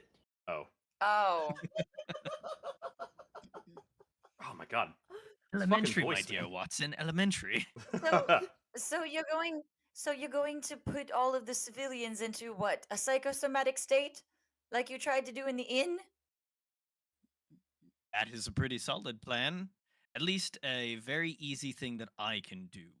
Now, there are a few other things that I can do as well that aren't as costly, but that's the easiest and probably the best loud result. But it will not be actually loud. Well, if you're going for loud, maybe you Ideally should- not. I'm not very good at dealing with the aftermaths of a loud Hmm. engagement. Aurelia well, thinks for a minute, and she looks at Clackjaw, and she's like, "They do have clerics and hired holy men at the hanging for last rites, yes?" Indeed. Archbishop Erkenwald. Archbishop Eckenwald. Okay, I'm gonna I- spell I- that. I will put it in the important peeps. I'm actually writing things down in a proper notebook. Eckenwald. Aurelia, That's not at all what I thought that would be spelled like. Yeah. Aurelia, do be sure to show Mr. Slackjaw the Clackjaw your letter at the Slackjaw. get him Clackjaw. Your letter. That might if he knows Oh, of somebody that we can pass that to. Yeah, well, A lot. Aurelia was just gonna walk straight up to the castle and just be like, "We're here for this." But yeah, she shows him the parchment. You could gain entry to the keep. In fact, if you want to cause noise, that would be a good idea. Well, Yeah. Jesus I'm Christ. thinking out of character. I'm thinking that since like whenever somebody dies, they always have to have like a religious or a holy person there to say last rites and be like, God be with ye," or what have you. So Aurelia is thinking like, what if she just goes up to the Archbishop of Korth and just like talks to the guy and tries to convince her to take his place. Not. It's not the worst idea. I think that you have enough standing like amongst nobility that could potentially work. Yeah. If However, we could, you are associated. Well, yeah, you are I heavily am associated associated with with the elven, elves. Yeah. and that's what he's being executed for, isn't it? Yeah, Huh? what is he being executed for? He's being. Is he just insane? I'm sorry. What? Is he just insane? No, he's being executed under suspicion of piracy, along with. It's more or less just a reason that they can execute him. Is by saying, "Oh, look, he's associating with these known pirate people. He needs to be hanged." Mm. but they're claiming it's for piracy. Oh, in so reality, it's there's a because deeper political reason why they're hanging him. Yes. This is a they're all stage show. but they're doing it also because he is part of the group that is removing elves via the Underground Railroad, correct? More or less, yes. Okay. Hmm. Yeah, okay. So if that's the thing, then I probably wouldn't be able to convince the archbishop, but at the very least I could probably she could probably stall him because you can't go through with it unless you do the last rites. Like the religion is like a big thing. So if something were to happen to the archbishop, then they wouldn't be able to go through with it until they find a replacement. I guess the question is, and you can choose to answer this in or out of character, um, would be how much are you willing to stake your family's name? Because right now, it's one thing to have uh a forged note that says, okay, we're here on behalf of the elves to like bestow this gift, and then like things just happen to go awry. You know what I mean?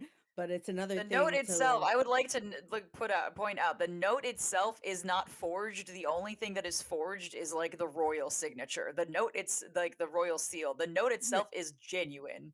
right. Um,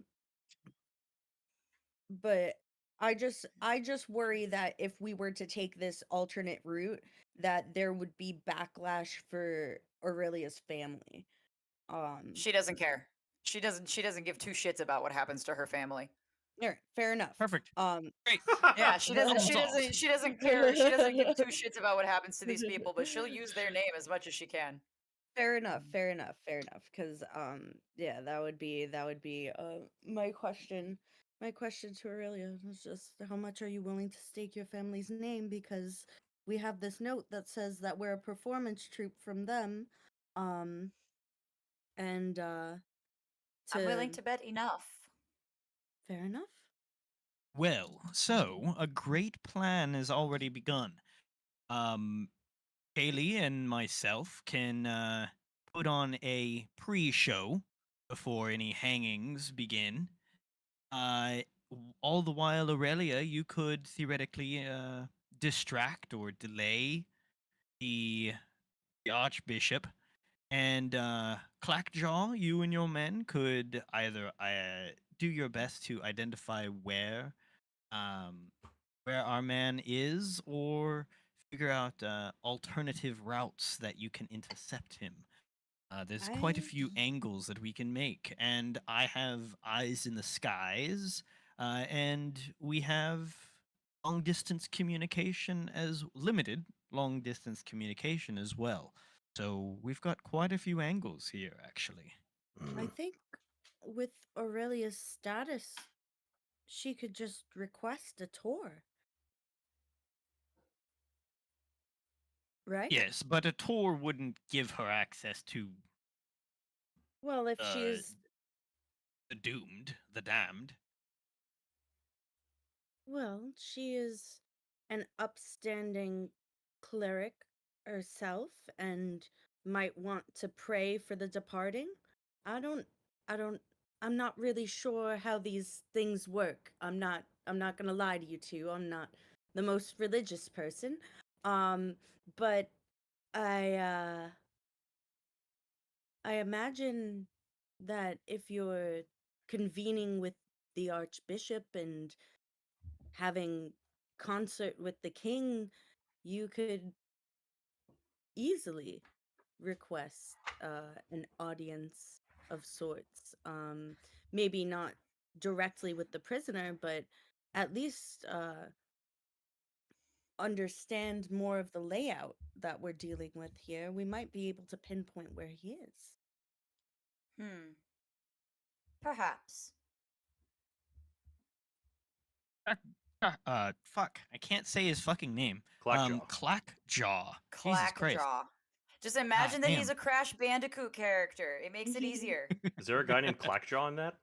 I never played it. No, but it sounds like something that would be in Crash Bandicoot. Oh, okay. Clackjaw, how many men do you have stationed around the docks yourself? Upwards of 60. Was that 60 60 or or 16? 16? 60. Bet. Pretty sizable. Okay. Not bad. And then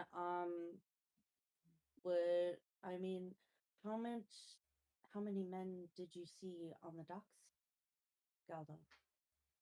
I relay how many men I saw on the docks. 36. In So 36 Bright- on the like- docks, yes, and then on bright the red walls cloaks and and muskets. everything like that. Okay. Damn, we have some fucking numbers.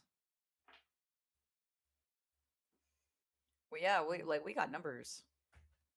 But My of course, reindeer. those are already visible. That does not count anybody who is still inside the keep and Right. inside walls or anything. Yeah, Yeah. I'm just trying to get an estimation of just how outnumbered we are, which is quite a bit. Well, you won't just have the army after you. You'll have civilians looking to claim a bounty price. I'm used to that. Yes, because I'm sure the civilians are capable of doing anything to us.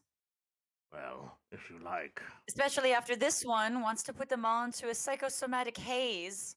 She looks at Galdon. Hmm, Doesn't hurt, probably. I'd say be careful. Clackjaw reaches up with his left hand and unhooks his mask from behind his ear and pulls it off, and you can see a hollow socket where his eye once was, along with a relatively healed tear in his jaw, exposing several teeth in his tongue, where Ew.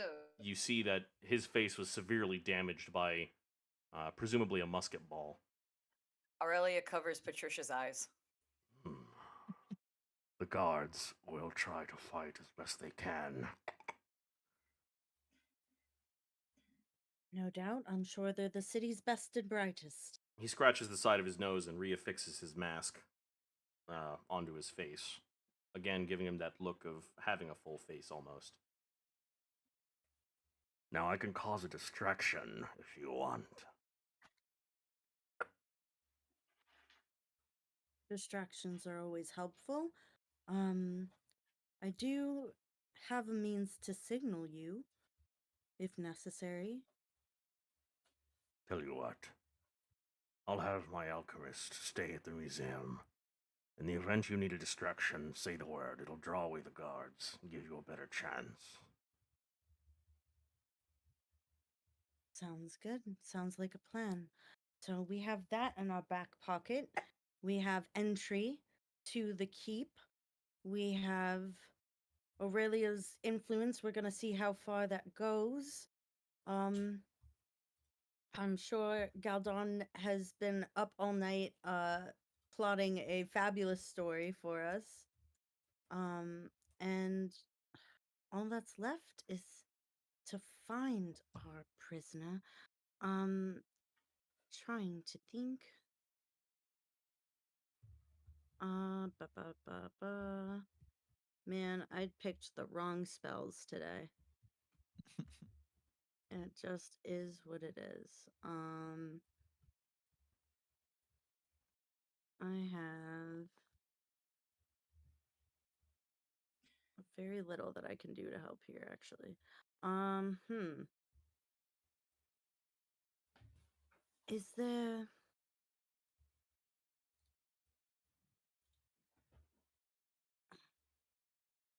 I'm just trying to think. So he's either in the church or the barracks, right? Or not barracks, but the prison. And we're not Fort, sure yeah. which. And I mean, you probably couldn't get access to the prison, but I'm sure that Aurelia could get into the church. Oh, So, absolutely. um, so maybe we present our gift, right? And you request audience with the Archbishop and see if he's in the church, if you can find any sign of him in there, and then we can sort of deduce from that where we center our efforts. I can do that. If that's the case, then I think this is better suited in your arms, little one. And he gives you the sending stone. All right, she takes the sending stone. It sounds like we might split apart a little bit. But fear not, I will have my little birdie keep an eye on you.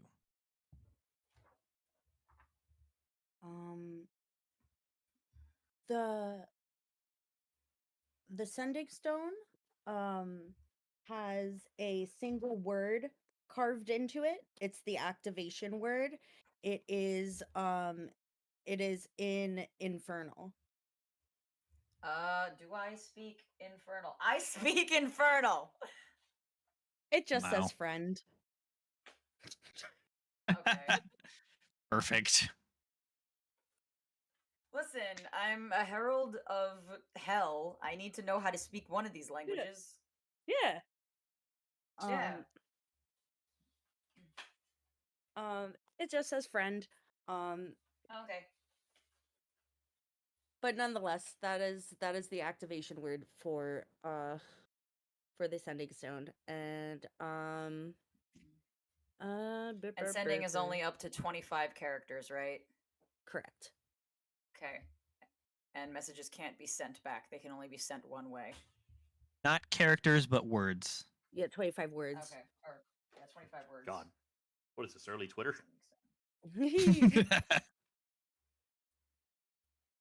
All right. Well, I think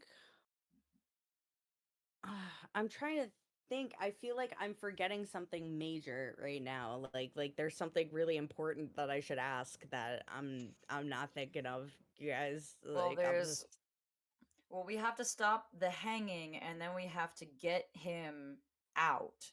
So the important Where thing is the is extraction. where is our meetup point, or where do we get him to get him out? Are we getting him on the boat that we came in on, or are we Mhm. bringing him to this safe house?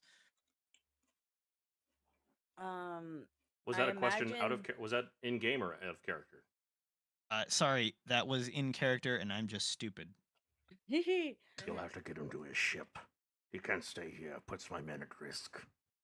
More than they're already going to be in risk. And that That's was fair. his ship. Do we know that his ship is still his ship? It is. It's been anchored out off port for days. It fired at a merchant vessel trying to come in and sank them. So it is Interesting. safe to assume that all of the other people that were on his Your audio cut You out. cut out again. I heard on his ship. Just gonna give it a minute. where is the rest of his crew? Are they dead? Hi, No. welcome back. You cut out. Like, where is the rest of his crew? Are they dead? Some of them decided to try and break into the castle. Some are dead, I imagine. Others, I saw some wearing red cloaks. Truth be told, Fascinating. Truth be told, it might be a ruse. They might be trying to silence the guns in the event that the ship has to get in close. Fascinating. At the And second John- he says silence the guns, she smiles. John, you said that there were a few people on the boat, Yes, on the ship. that you could see. Yes, Okay. What were the garb? they were in rough spun Just general. linen. Yeah, they they look like pirates. Okay. They even And have a black Clackjaw flag. just said that. Clackjaw just said that. At stationary and anchored ship, fired on a merchant ship coming into port. Yes. Mad Charlie's crew opened fire on a merchant vessel. Okay. I mean, asshole. Yeah. But Shit also move. Why are we saving pirates. this guy? Something, Okay. something for the elves. Okay. Well, All right. let's see. So let's get out Let's do there it. and talk to the other people. Let's do it. As we walk out of this particular room, I would like to talk with general patrons, and if we end up with just a little bit of downtime or walking through the streets, Galdon would approach a couple of people and talk about ask about any local stories or any local beliefs to try and figure out what type of story would be best to tell or what kind of entertaining show would make the most sense. So like are these people um uh religious? Are they really fuck elves? Or are there some of them who are on the elven side? Or like what is the general city's vibe and leniency? Well, you are not going to find very many people that are supportive of the elves. Sure. However, the people that you speak to inside of Clackjaw's hideout, you do find that most of them are sympathetic towards the elven cause. In fact, most of Makes them sense. you can see have a tattoo on their left forearm of a eagle with um, a words with a javelin in its talon. And it seems to be some kind of a marking they use to signify who they are and where their loyalties lie. Okay. If there's if it makes more sense to talk to Clackjaw about that or somebody else, I would like to talk about that to whoever makes the most sense. Would it make more sense to talk to Clackjaw about that, or just that random patron that I notice it first on? Or would Clackjaw have had that same marking? Clackjaw would have the same marking. Okay. Clackjaw, my friend. What? Tell me a little bit about that. How wildly known is the how wildly known is that from the gods' perspective? What? What do you mean? Is it truly a silent note, or is it something that is it an image of the rebellion that The the tattoo. He's city asking actually about the knows? tattoo. That's our way of knowing each other. This way we can tell each other apart in a crowd to know who we're fighting. It's not openly associated with the rebellion, if one could call it that. Fantastic. He snaps his fingers, and that same little insignia appears on his own arm. On Galdon, you mean? Yes. Okay. And then he turns to the girls, What spell are you ladies. using for that? Is that also prestidigitation? Yeah, prestidigitation. It only lasts for Okay. like an hour or whatever, but I can keep casting it. It's fucking cantrip. Yeah. Ladies, I don't see why not. I'm good, actually. That's fair. Maintain your cover. Yes, that. Well, She doesn't want Galdon's magic on her. She just doesn't. Ew. Ew. Ew. Ew. This gives me the gross. ick. Okay. Wherever you would like Kaylee, that small little insignia can appear wherever you want it to be. I am wearing like chainmail, so I guess it would appear on my thigh because that's the only part of me that's visible. It doesn't have to be a tattoo per se. It could be like an embossment on No, I already said a it. cloth piece or whatever. All right, that's fair.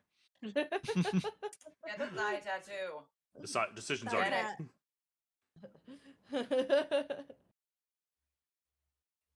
Thigh It tat. could be a tramp stamp. You can do tramp stamps. Well, my butt is invisible, just my thigh. I got like little slits on the side of my chainmail dress for I thought about getting a mobility. tramp stamp once. Proud of I you, have John. one. Really? Proud of you. Yeah, it's Oogie Boogie and Lock, Shock, and Barrel. That's It's so just three cute. of a kind in American traditional. Nice.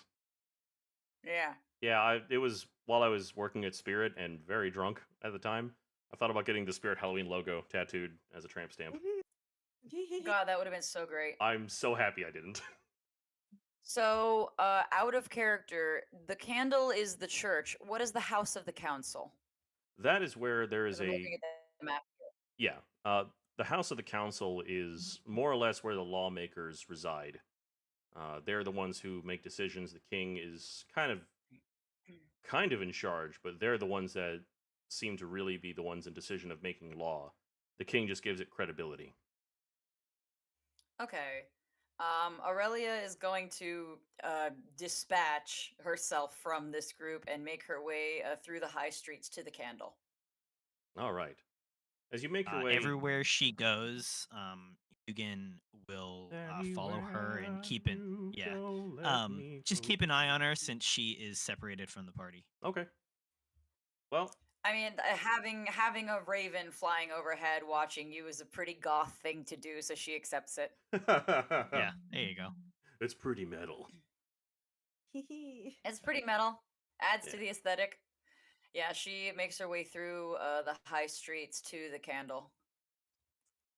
As you're walking through the streets, you can see that there's what look like to be a handful of men gathered around outside of a museum that have the same tattooed mark on their arms as you saw back in Clackjaw's hideout. You also see that one of them is a wagon driver who is stopped, and they're unloading supplies into the museum itself. Eyes, air quotes. Supplies. So her motto is like very much like not my circus, not my monkeys, but she does like take a note of that. I feel like I should have rolled for that. Like I say, go ahead and roll for perception for me. Yeah, there's a lot of stuff where I'm just like, we should be rolling for this. Well, no, like I don't think it counts because you already told me. Oh no, But there's more. I'll roll on it. Oh, okay. Well, maybe there's more. And my That's, bird make a perception check as well. I'll allow it. Perception.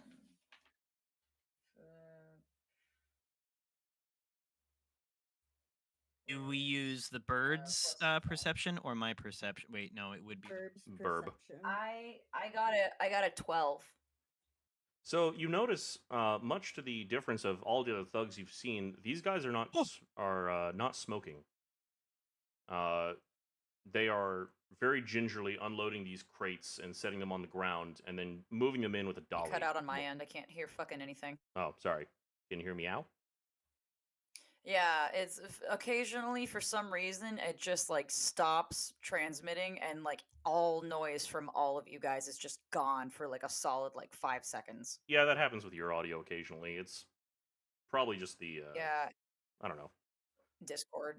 Yeah. So you see that these guys are not smoking, contrary to what you've seen from every other thug that works for Clackjaw. They're very gingerly moving these boxes off of the wagon. You can see that they were set in place, and they were the crates that are being unloaded. They were packed with bags of oakum and feathers to kind of keep them from jostling around too much. One of the thugs seems to stand out. He's a very well-dressed man with a green cravat and a top hat with a solid green band around it, and a pair of glasses where one of the lenses is red as a ruby, the other is as blue as a sapphire. He turns around and you can see him compulsively playing with a coin in his right hand. Oh, hello. Do you need something? No. And she just keeps walking. Not my circus, not my monkeys. Understood. John. Yes. My bird gets advantage on perception checks. Mhm. I rolled an 8 and a natural 20. Hey! Nut. Nice. Thank you. I wanted the nut. I'm about to bust. Well, so you can see that it's just vision, right? Or can the burb hear?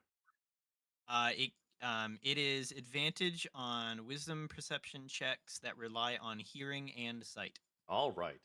You can hear the distinct sound of glass clacking, ringing gently as these men are moving the boxes. Excuse me. Oh. Goodness. Bless You can. you? I was yawning. Oh. It's that whole new baby thing. The sleep is strong. Yeah. These men are wearing very padded gloves while they're moving these boxes into the building. The wagon rider, you can see, has a film layer of sweat from just nerves, presumably, of riding the wagon. And as they unload the Molotov final box, cocktails. they all climb into the wagon, with the exception of the man in the multicolored spectacles. Moving through the high streets, Aurelia, you can see that there are children running around. There are people complaining about the price of fish, people complaining about the price of bread and rations, and you can hear there's murmurs of the army marching out soon. You, in fact, walk by a small company of men, putting it generously. They're probably no older than 16, 17, in training uniforms, walking around with rifles, practicing formations, and moving into line. As you approach, And I assume that Aurelia's general outfit is is incredibly uncommon here, so she's probably yeah, you're getting catching some some eyes. stares from yeah, no. You round the corner towards the candle, and you can see that there are soldiers circled entirely around the candle itself. You can see that there's about half a dozen men on the steps leading into the church itself, including one of them with a red plume in his cover and gold filigree, lacing his uniform in a birdcage pattern.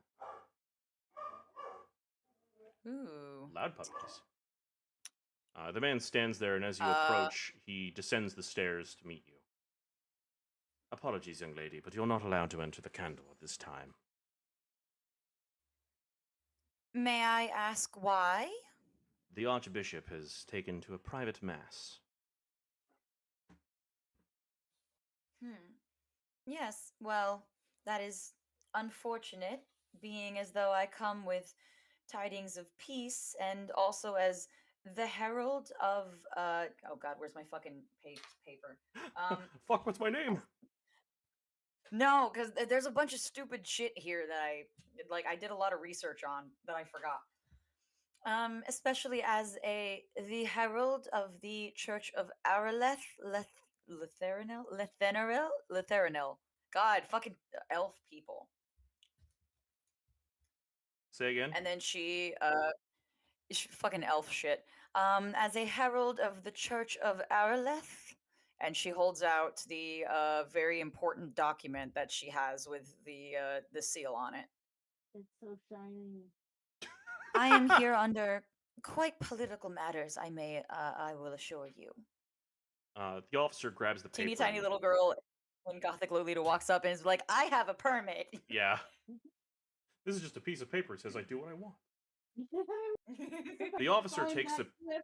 the officer takes the paper and looks it over and almost looks quizzical at it. Ah, well, my sincerest apologies. Right this way. He turns and leads you towards the door of the candle and opens the door where you can hear there is no sound inside the chapel. Walking inside, you see that it is a stone building with it's a very cold atmosphere inside of it. Question. Fire. No sound inside of the no sound inside of the chapel, as in like it's just like a quiet and echoing, or no sound inside of the chapel as if somebody had cast silence on it.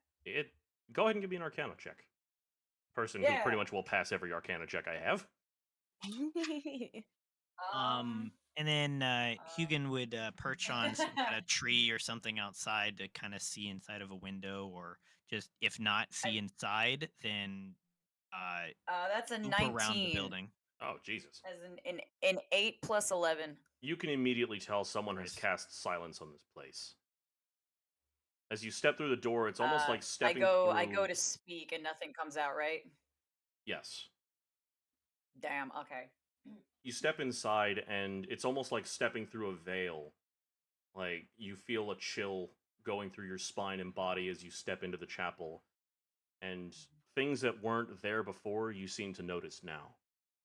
There's a cage hanging from above the church altar, and there is a man shackled to the ground in front of it, looking up just with absolute blood-red rage in his eyes, staring daggers at the bishop who's standing over him, along with several nobles inside of the chapel. Yay, nobles! Thank God, because like, my outfit is noble outfit. They'll probably look over and just be like, "What the fuck?" Oh, Does Hugin have a window? he does have a window. By your view, looks like a mask going on. So not only was there silence cast, but there's also some kind of covering illusion spell, correct? Allegedly, yes.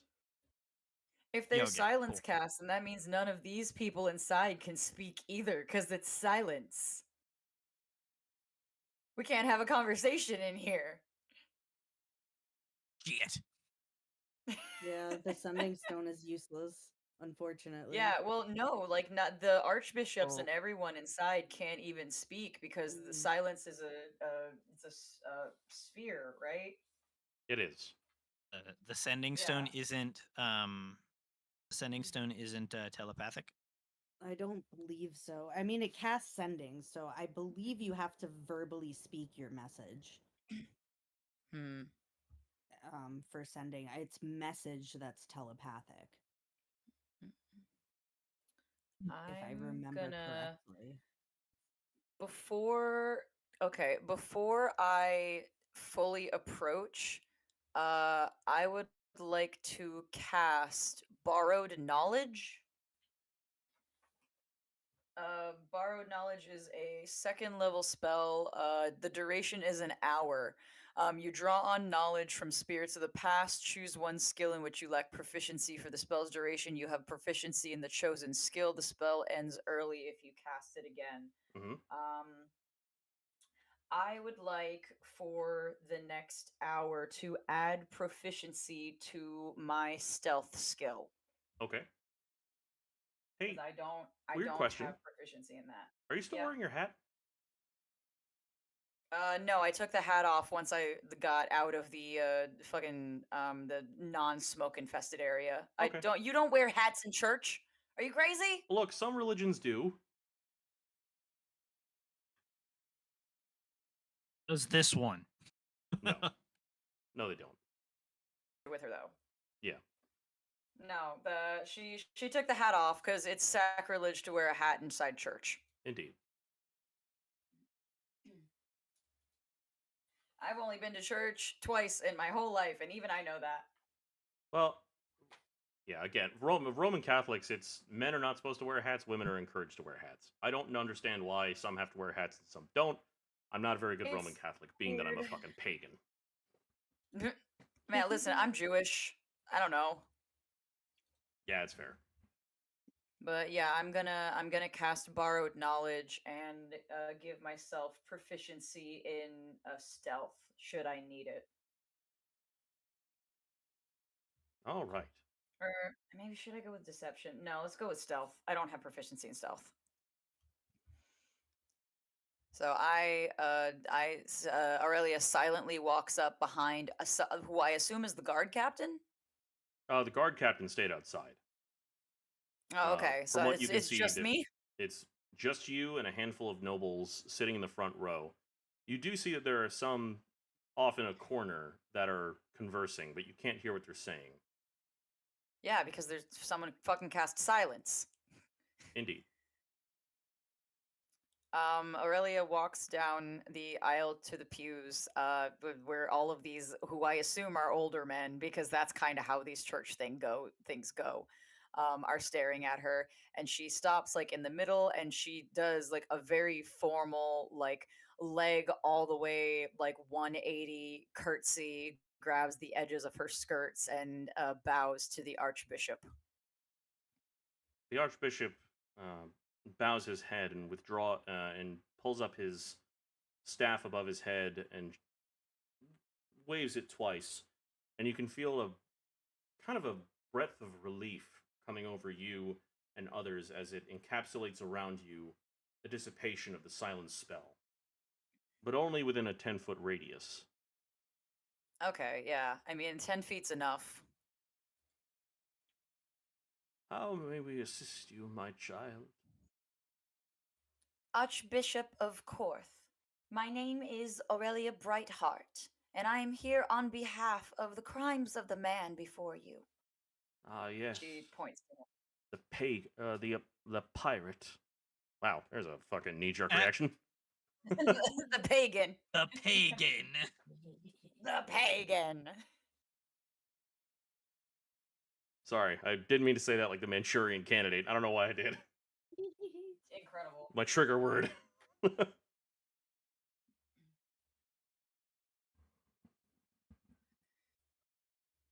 But yeah, and Aurelia, she's not gonna like use the paper here because it's useless. She's in a church, but she does hold up. I told you that. Okay, yeah, the amulet for that. Yes. Is there? Do I know if there is a specific god that like that they worship here? Based on, go ahead and give me a religious check. You know, your other absurdly powerful stat. Listen, when you make a cleric, you have to boost the two things you use the most. Yeah. That is 22 altogether. Jesus. Yeah, you can see that this is Oh, wait till I start hitting 30s. Yeah, I can't fucking wait. You can tell that this is a Chapel of the Light. It is an old order. It is very much almost entirely eradicated because of issues that the Templars had years ago. Okay, cool. So this is old order stuff. This is right up her alley. So yeah, she she doesn't like approach the archbishop anymore, but she does look down at the what's his name? Mad Charles? Yep. Yeah. Captain Charles. She looks down. Yeah, Captain Charles. She looks down at Captain Charles and she says, like, not at Charles, but more towards the archbishop. I have heard of his crimes, and I have heard of his reputation based on a multitude of peoples. And I understand that he is to be hung. Indeed. We've already hung his whore. He points to the ceiling, where inside the cage you see the dead body of presumably Eliona.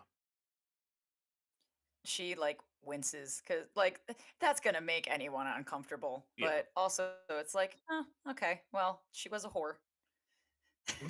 Jesus. She's racist Yeah. and a bigot. Yeah. She's not great. She looks at the archbishop and says, "Well, that does take care of one thing. However, as a herald, I do have to ask, when you hang this man, where do you expect his soul to go?" I expect his soul to be cast down into the hellfire below, far away from the good and decent folk. Then surely you will want someone at his pulpit that is a representative of the very domain that you wish for him to go. Would that not make sense? After all, it is the right of all sinners to go to hell if they have truly done wrong to the realms. Indeed. And this one certainly has done enough wrong. You are an emissary of the light, yes? I am? Well, I believe I may be able to offer something to help you. And she holds up Patricia and the amulet of Asmodeus that is dangling around Patricia's neck. You can see the bishop or the archbishop like recoil a little bit at the sight of it. I was unaware you were in the city, my dear. If you would like to stand at his I go pulpit where and I am condemn him, needed. if you wish to condemn him publicly in the street later while we hang him, I will have no complaints. I go where I am needed. And he says that I am needed here. From behind him, you can see that Mad Charles, with a large, very swollen eye, several cuts on his face, and busted lips, he spits blood down on the ground and stares at you with just absolute hatred. She like smiles at him, but in that like way where like little kids smile at adults when they're hiding something, Yeah. but you don't know what specifically they're hiding. He would not notice. He would Oh just no, be mad. he's got a busted up eye. He's mad. He's Yeah. mad. He big mad. She curtsies one more time to him and says, "I will also let you know that there is as a gift of sorts, there will be a troupe of performers to entertain the crowd before the main event to give you more time to prepare as needed. This is a gift from me to you and your land, if you would be so gracious as to accept it." And she unfurls the paper. He takes it and reads it over. That is very As an kind act of goodwill between the nations, you understand? Indeed. The only thing we are awaiting is for the populace to be done with their workday, so that as many can come to the hanging as possible and see this wretched thing dangle from a rope. As it should be. And we will give them a show that they will surely never forget. Indeed. You are welcome to stay and join us in prayer and trying to get more information out of him, but he takes pain like a stone and does not seem to want to tell us much. It is not the physical pain that he should be worried about. Although I believe that I will leave that to the heralds of the light, as though I am one of the dark. My work is best done when the sun is down. Indeed, young lady, indeed. I'm scaring this poor man. Me He pulls is uncomfortable. out an amulet of the devil in the middle of church. Well, then I Just will be leave happy you you haven't to just your... burst into flame. Yeah, right. Then I will leave you to your doings, and then I will be on the pulpit with you later today. Very well. We will hang him at 5:30 in the afternoon. And she curts the men and 5:30 in the afternoon. Got it. Yep. He waves his staff once more, and the silence is deafening as it closes back in around you. 5:30 p.m. Cool. I'm allowed on the pulpit. Yay! I did it. Now I see most. Me goes in, strikes the fear of God into this man in the church, leaves. Explains nothing. Explains nothing. Well, he saw the amulet of Satan, and that convinced him. So he's like, "Hey, you want him to go to hell? I can help." Allow me. So, how much did the crow, the raven see, The if bird, anything being at on the all? outside of the illusion, did not see anything.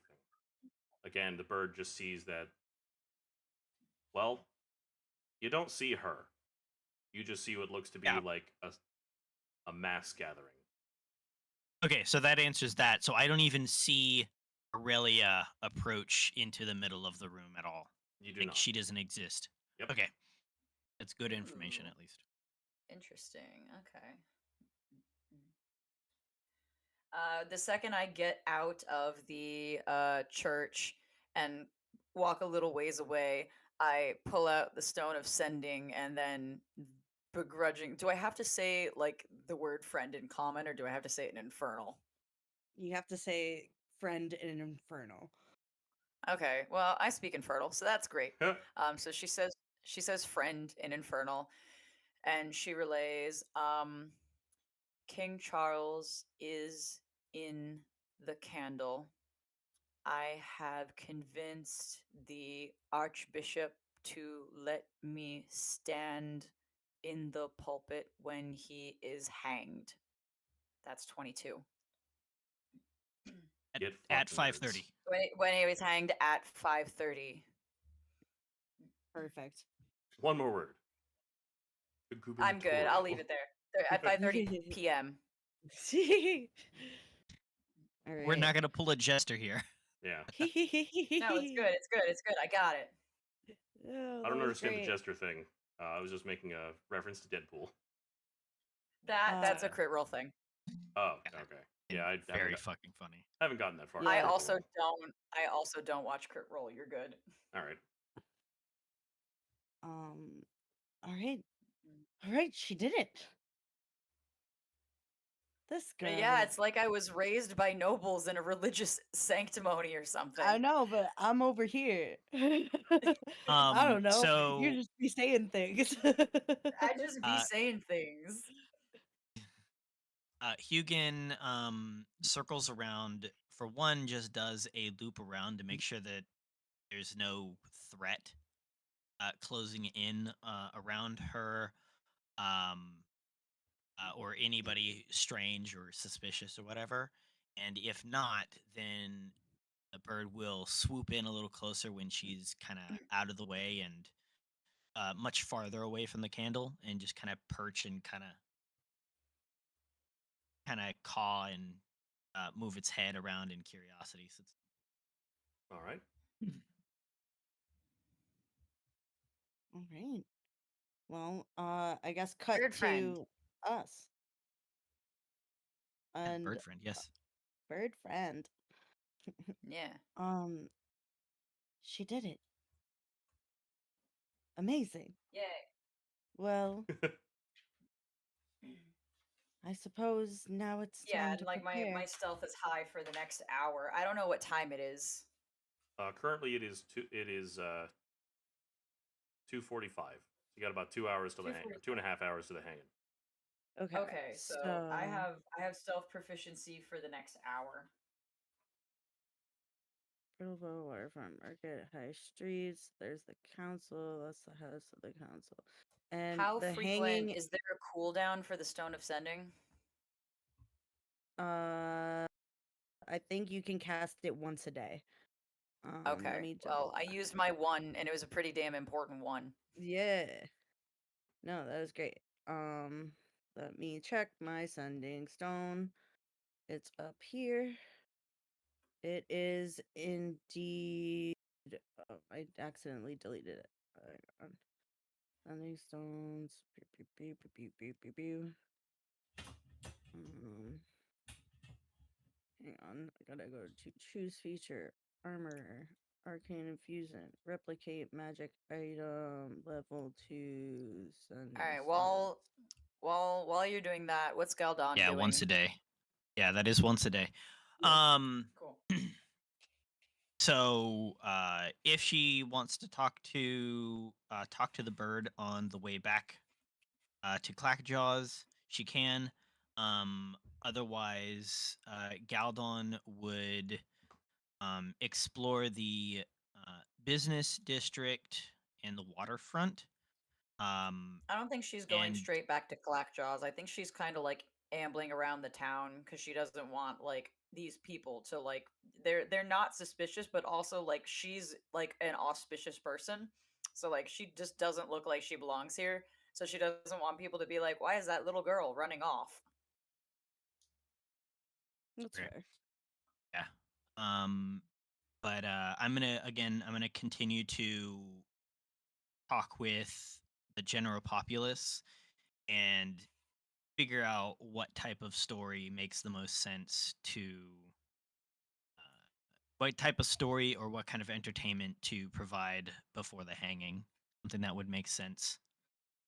Would that be perception or persuasion or what would that be? Say again, the audio dropped.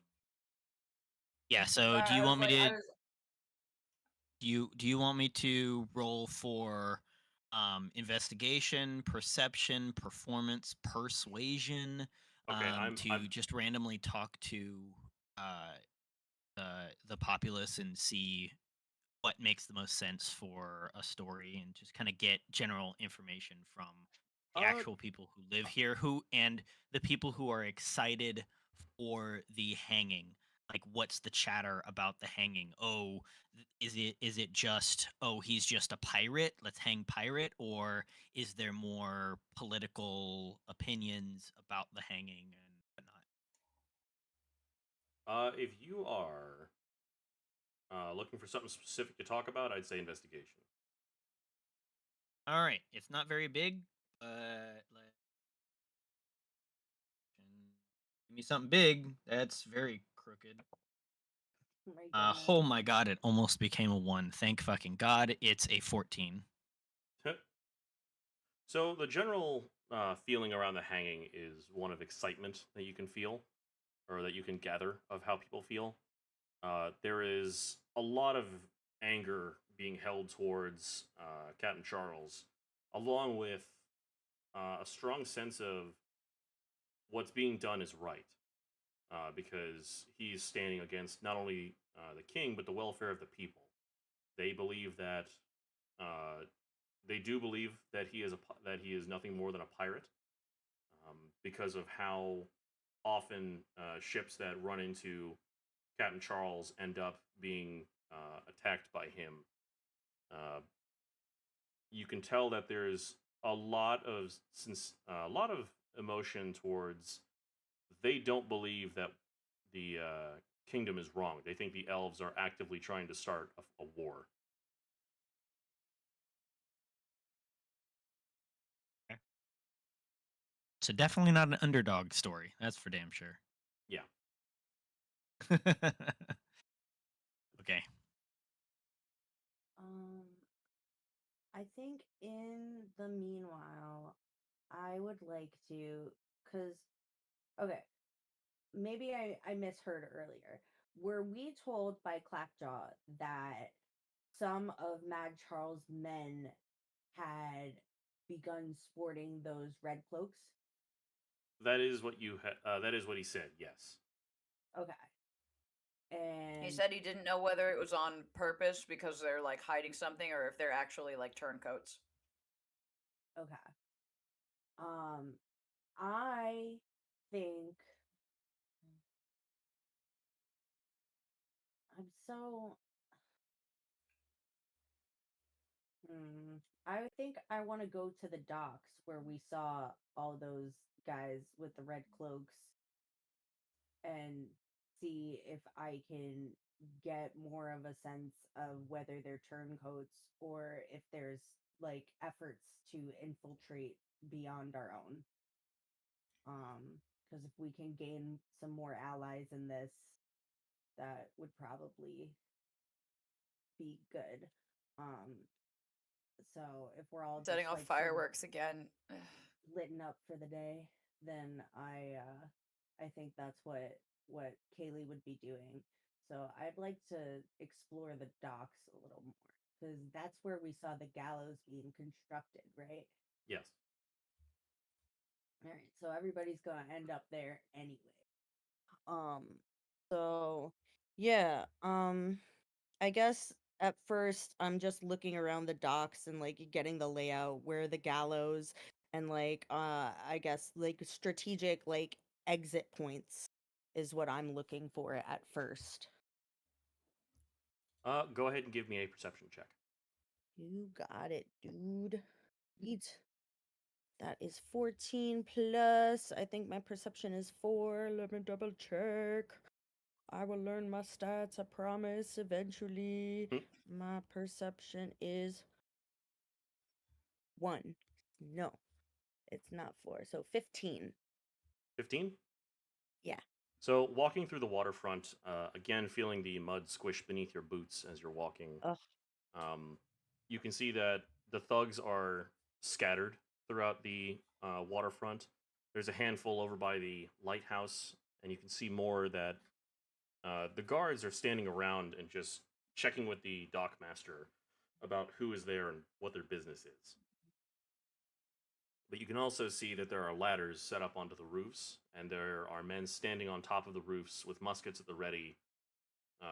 Well, muskets slung over their shoulder, but they're standing a guard post on top of the Mm. roofs. The shortest way to the gallows is lined with soldiers, as well as the nearby surrounding streets.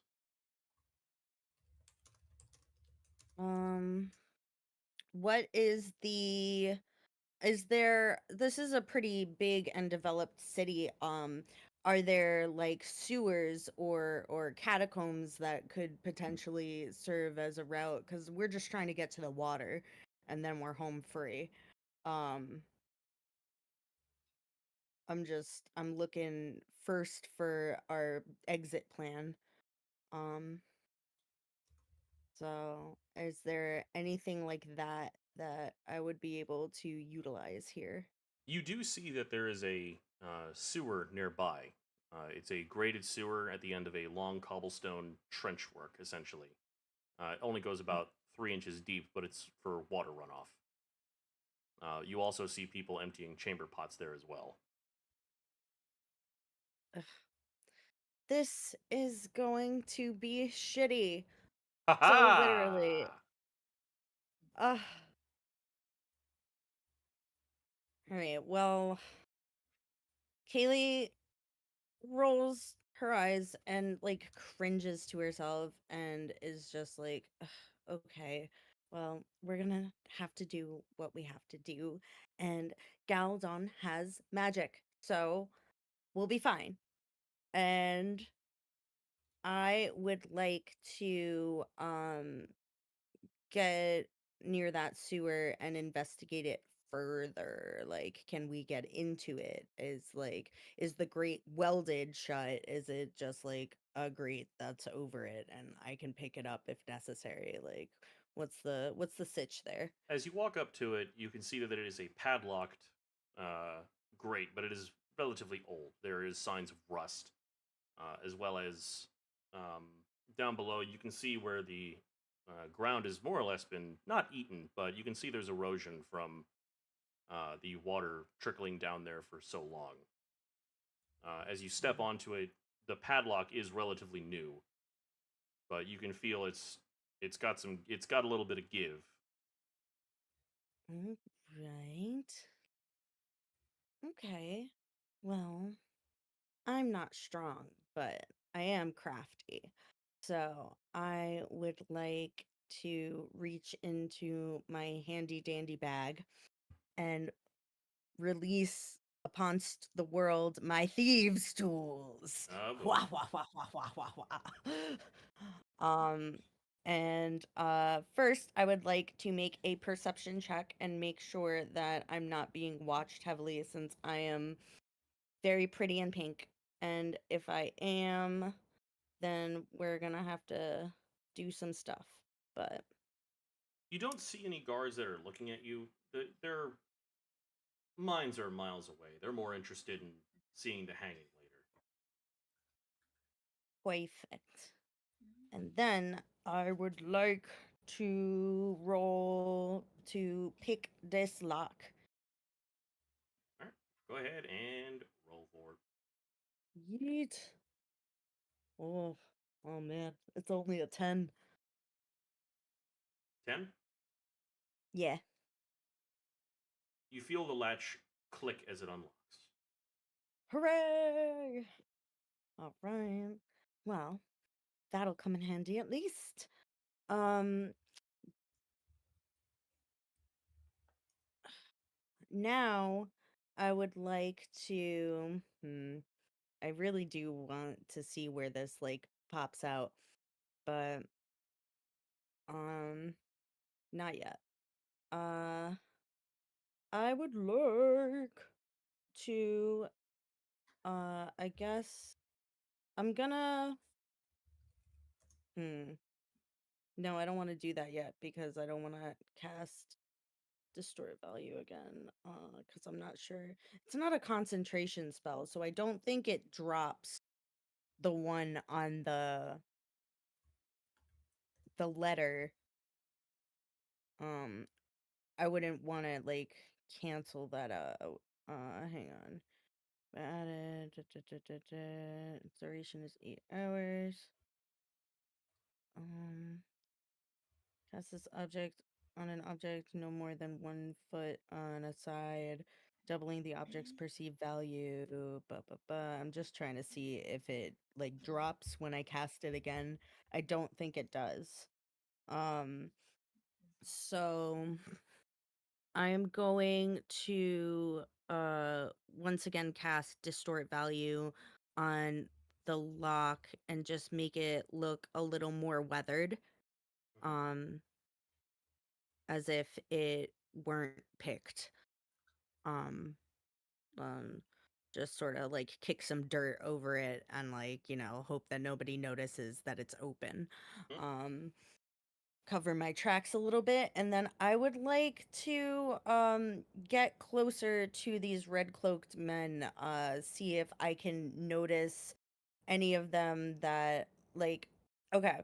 So I guess I'm trying to discern first is if all the red cloaked men are formerly Mad Charles men, or if some of Mad Charles' men have now joined these red cloaked men, and if so, like, do they have an insignia like the bird, where they're like, is there any like kind of like sore thumb guys amongst these red cloaked guards? Fair. So as you walk up to one of the guards, he turns and stares at you, just kind of a what do you want? Kind of a look. Yes, ma'am. How can I help you today? Oh, well, I've just received word that we'll be performing for the hanging later. My my partner is unfortunately predisposed preparing our act, but I wanted to come in and just check the stage, the acoustics, do my pre-show planning. Oh, whatever you want to do, just don't touch the gallows unless you're told to go up there. Fair enough. Why, thank you. As you look around at the other guards, you can kind of tell that most of them are kind of just looking around like, eh. There's a few that you can tell one of them is a little bit more nervous than the others.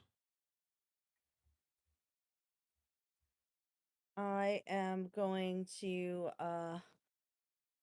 sort of like casually, as I'm walking like sort of past him, his direction, looking around things, I'm just like, the acoustics are perfect.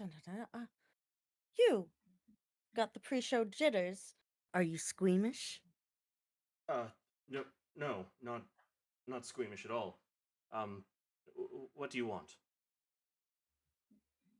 Well, I would like to first, before I respond to him, like just make I guess like an investigation check. I want to look for anything, I guess, insignia wise that would like tattoo markings or like anything that would sort of like put him out as like one of them piratey boys. Does You he can have like a see. skull and crossbones?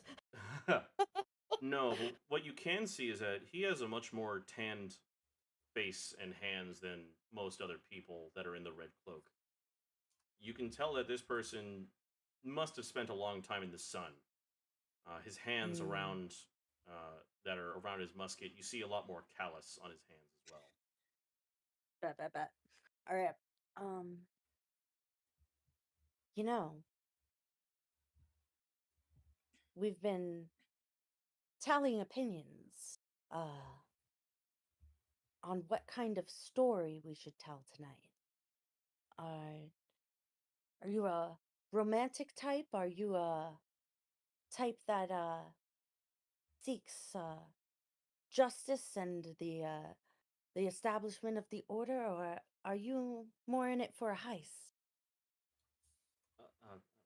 A heist? What do you mean a heist?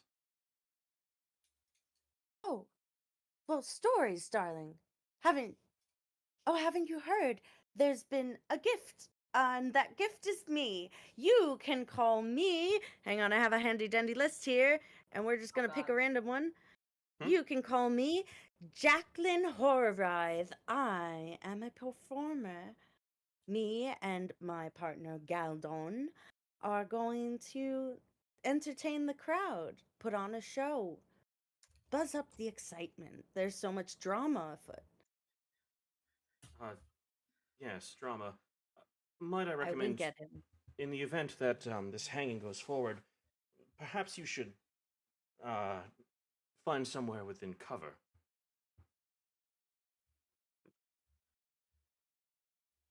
Now I definitely wink at him. Noted.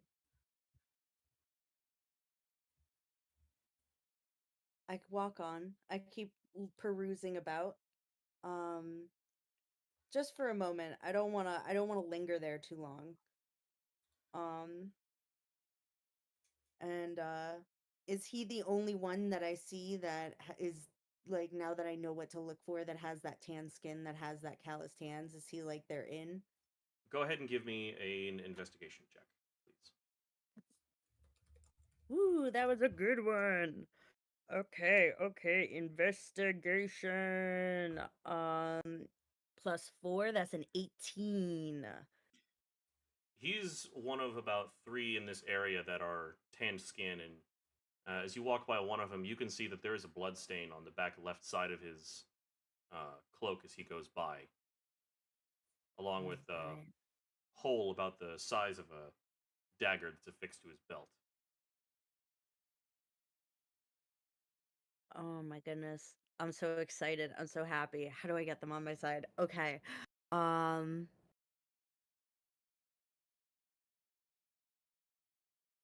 I am going to send a message to the first guy that I talked to. I'm gonna approach the gallows. I'm not gonna touch them, but just you know, and will we be up here?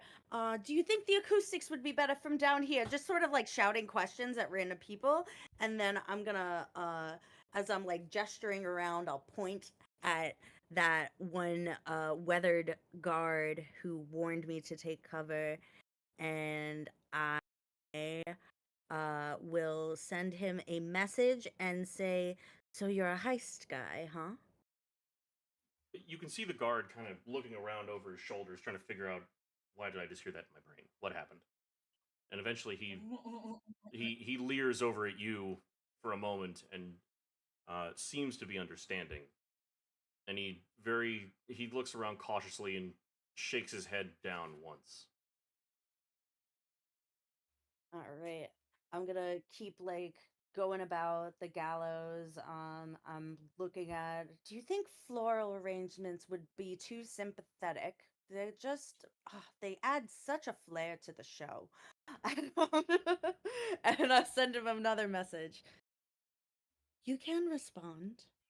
They won't hear you. So we also want to help. He looks around kind of confused again, and eventually you hear the response back. Just try and get as many people out of here as possible before the hanging. And I'm gonna move away from the gallows at this point and like kind of start making my way out. And I'll say to him, if we do this right, there won't be a hanging.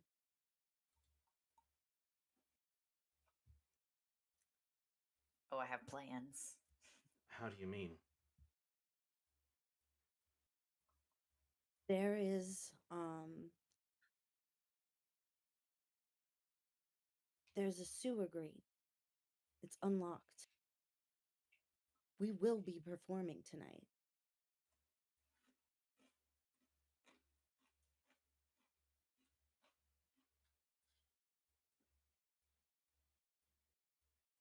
Well, in that case, I'll send one of the men to the wall. Tell them not to open fire. I appreciate that. Not on All we need is this cover. target anyway. We have backup, but we don't want to use it.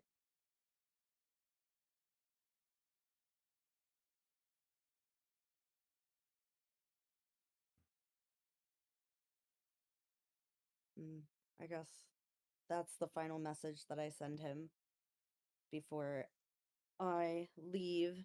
And then I'm going to I guess continue my tour of the docks. I'd like to sort of like take the long route back to our rendezvous point and see if I can get an eye for just how many they have. I know I saw 3 in that area, but as I just like maneuver around and like get more of a view of the docks, just like if I can pick out a few more, just how many they might have. That are pirates undercover. Mm-hmm. With your previous Now I'm investigation check, going. you can see that there's only about 5 of them down in the waterfront. Okay. Uh, All right. So it's not a lot, but we still have something. Yeah, one of them walks up to the guard that you were talking to, and after a quick exchange, you can see that he starts walking towards the wall. You can see him moving to the south and trailing to one of the guard houses and up the stairs before you lose sight of him as he gets up past the crenellations on the wall. Perfect.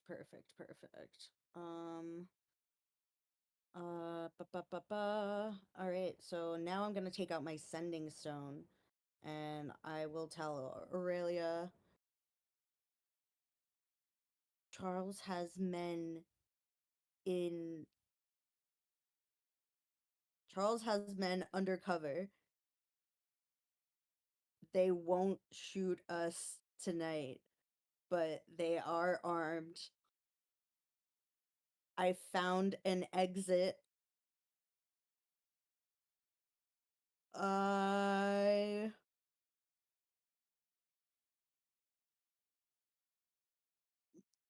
Oh man, I don't know. My brain just blanked, so that's I'm just gonna leave it there.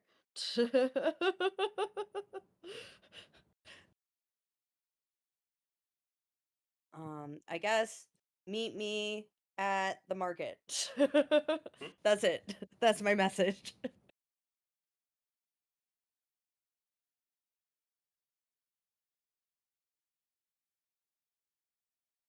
Hello?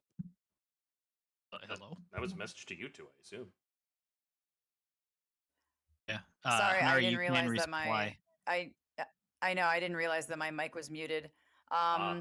Yeah, Yeah. Mood. yeah, I got Big that. mood. So we've been recording for almost 3 hours. Oh gods. Yeah, I would like a break. All right. So Good enough spot to got the to break message. off. Yeah. Want to take 20? Yeah, we'll take 20. All right. We'll come Sounds back. good. Yeah. Thank you guys for watching part 2. Stick around for part 3. Yeah. That's when shit gets spicy. Woohoo. I assume. Yeah, Intermission yeah, yeah. screen. Yeah. The Yeah. heist. Oh, the heist.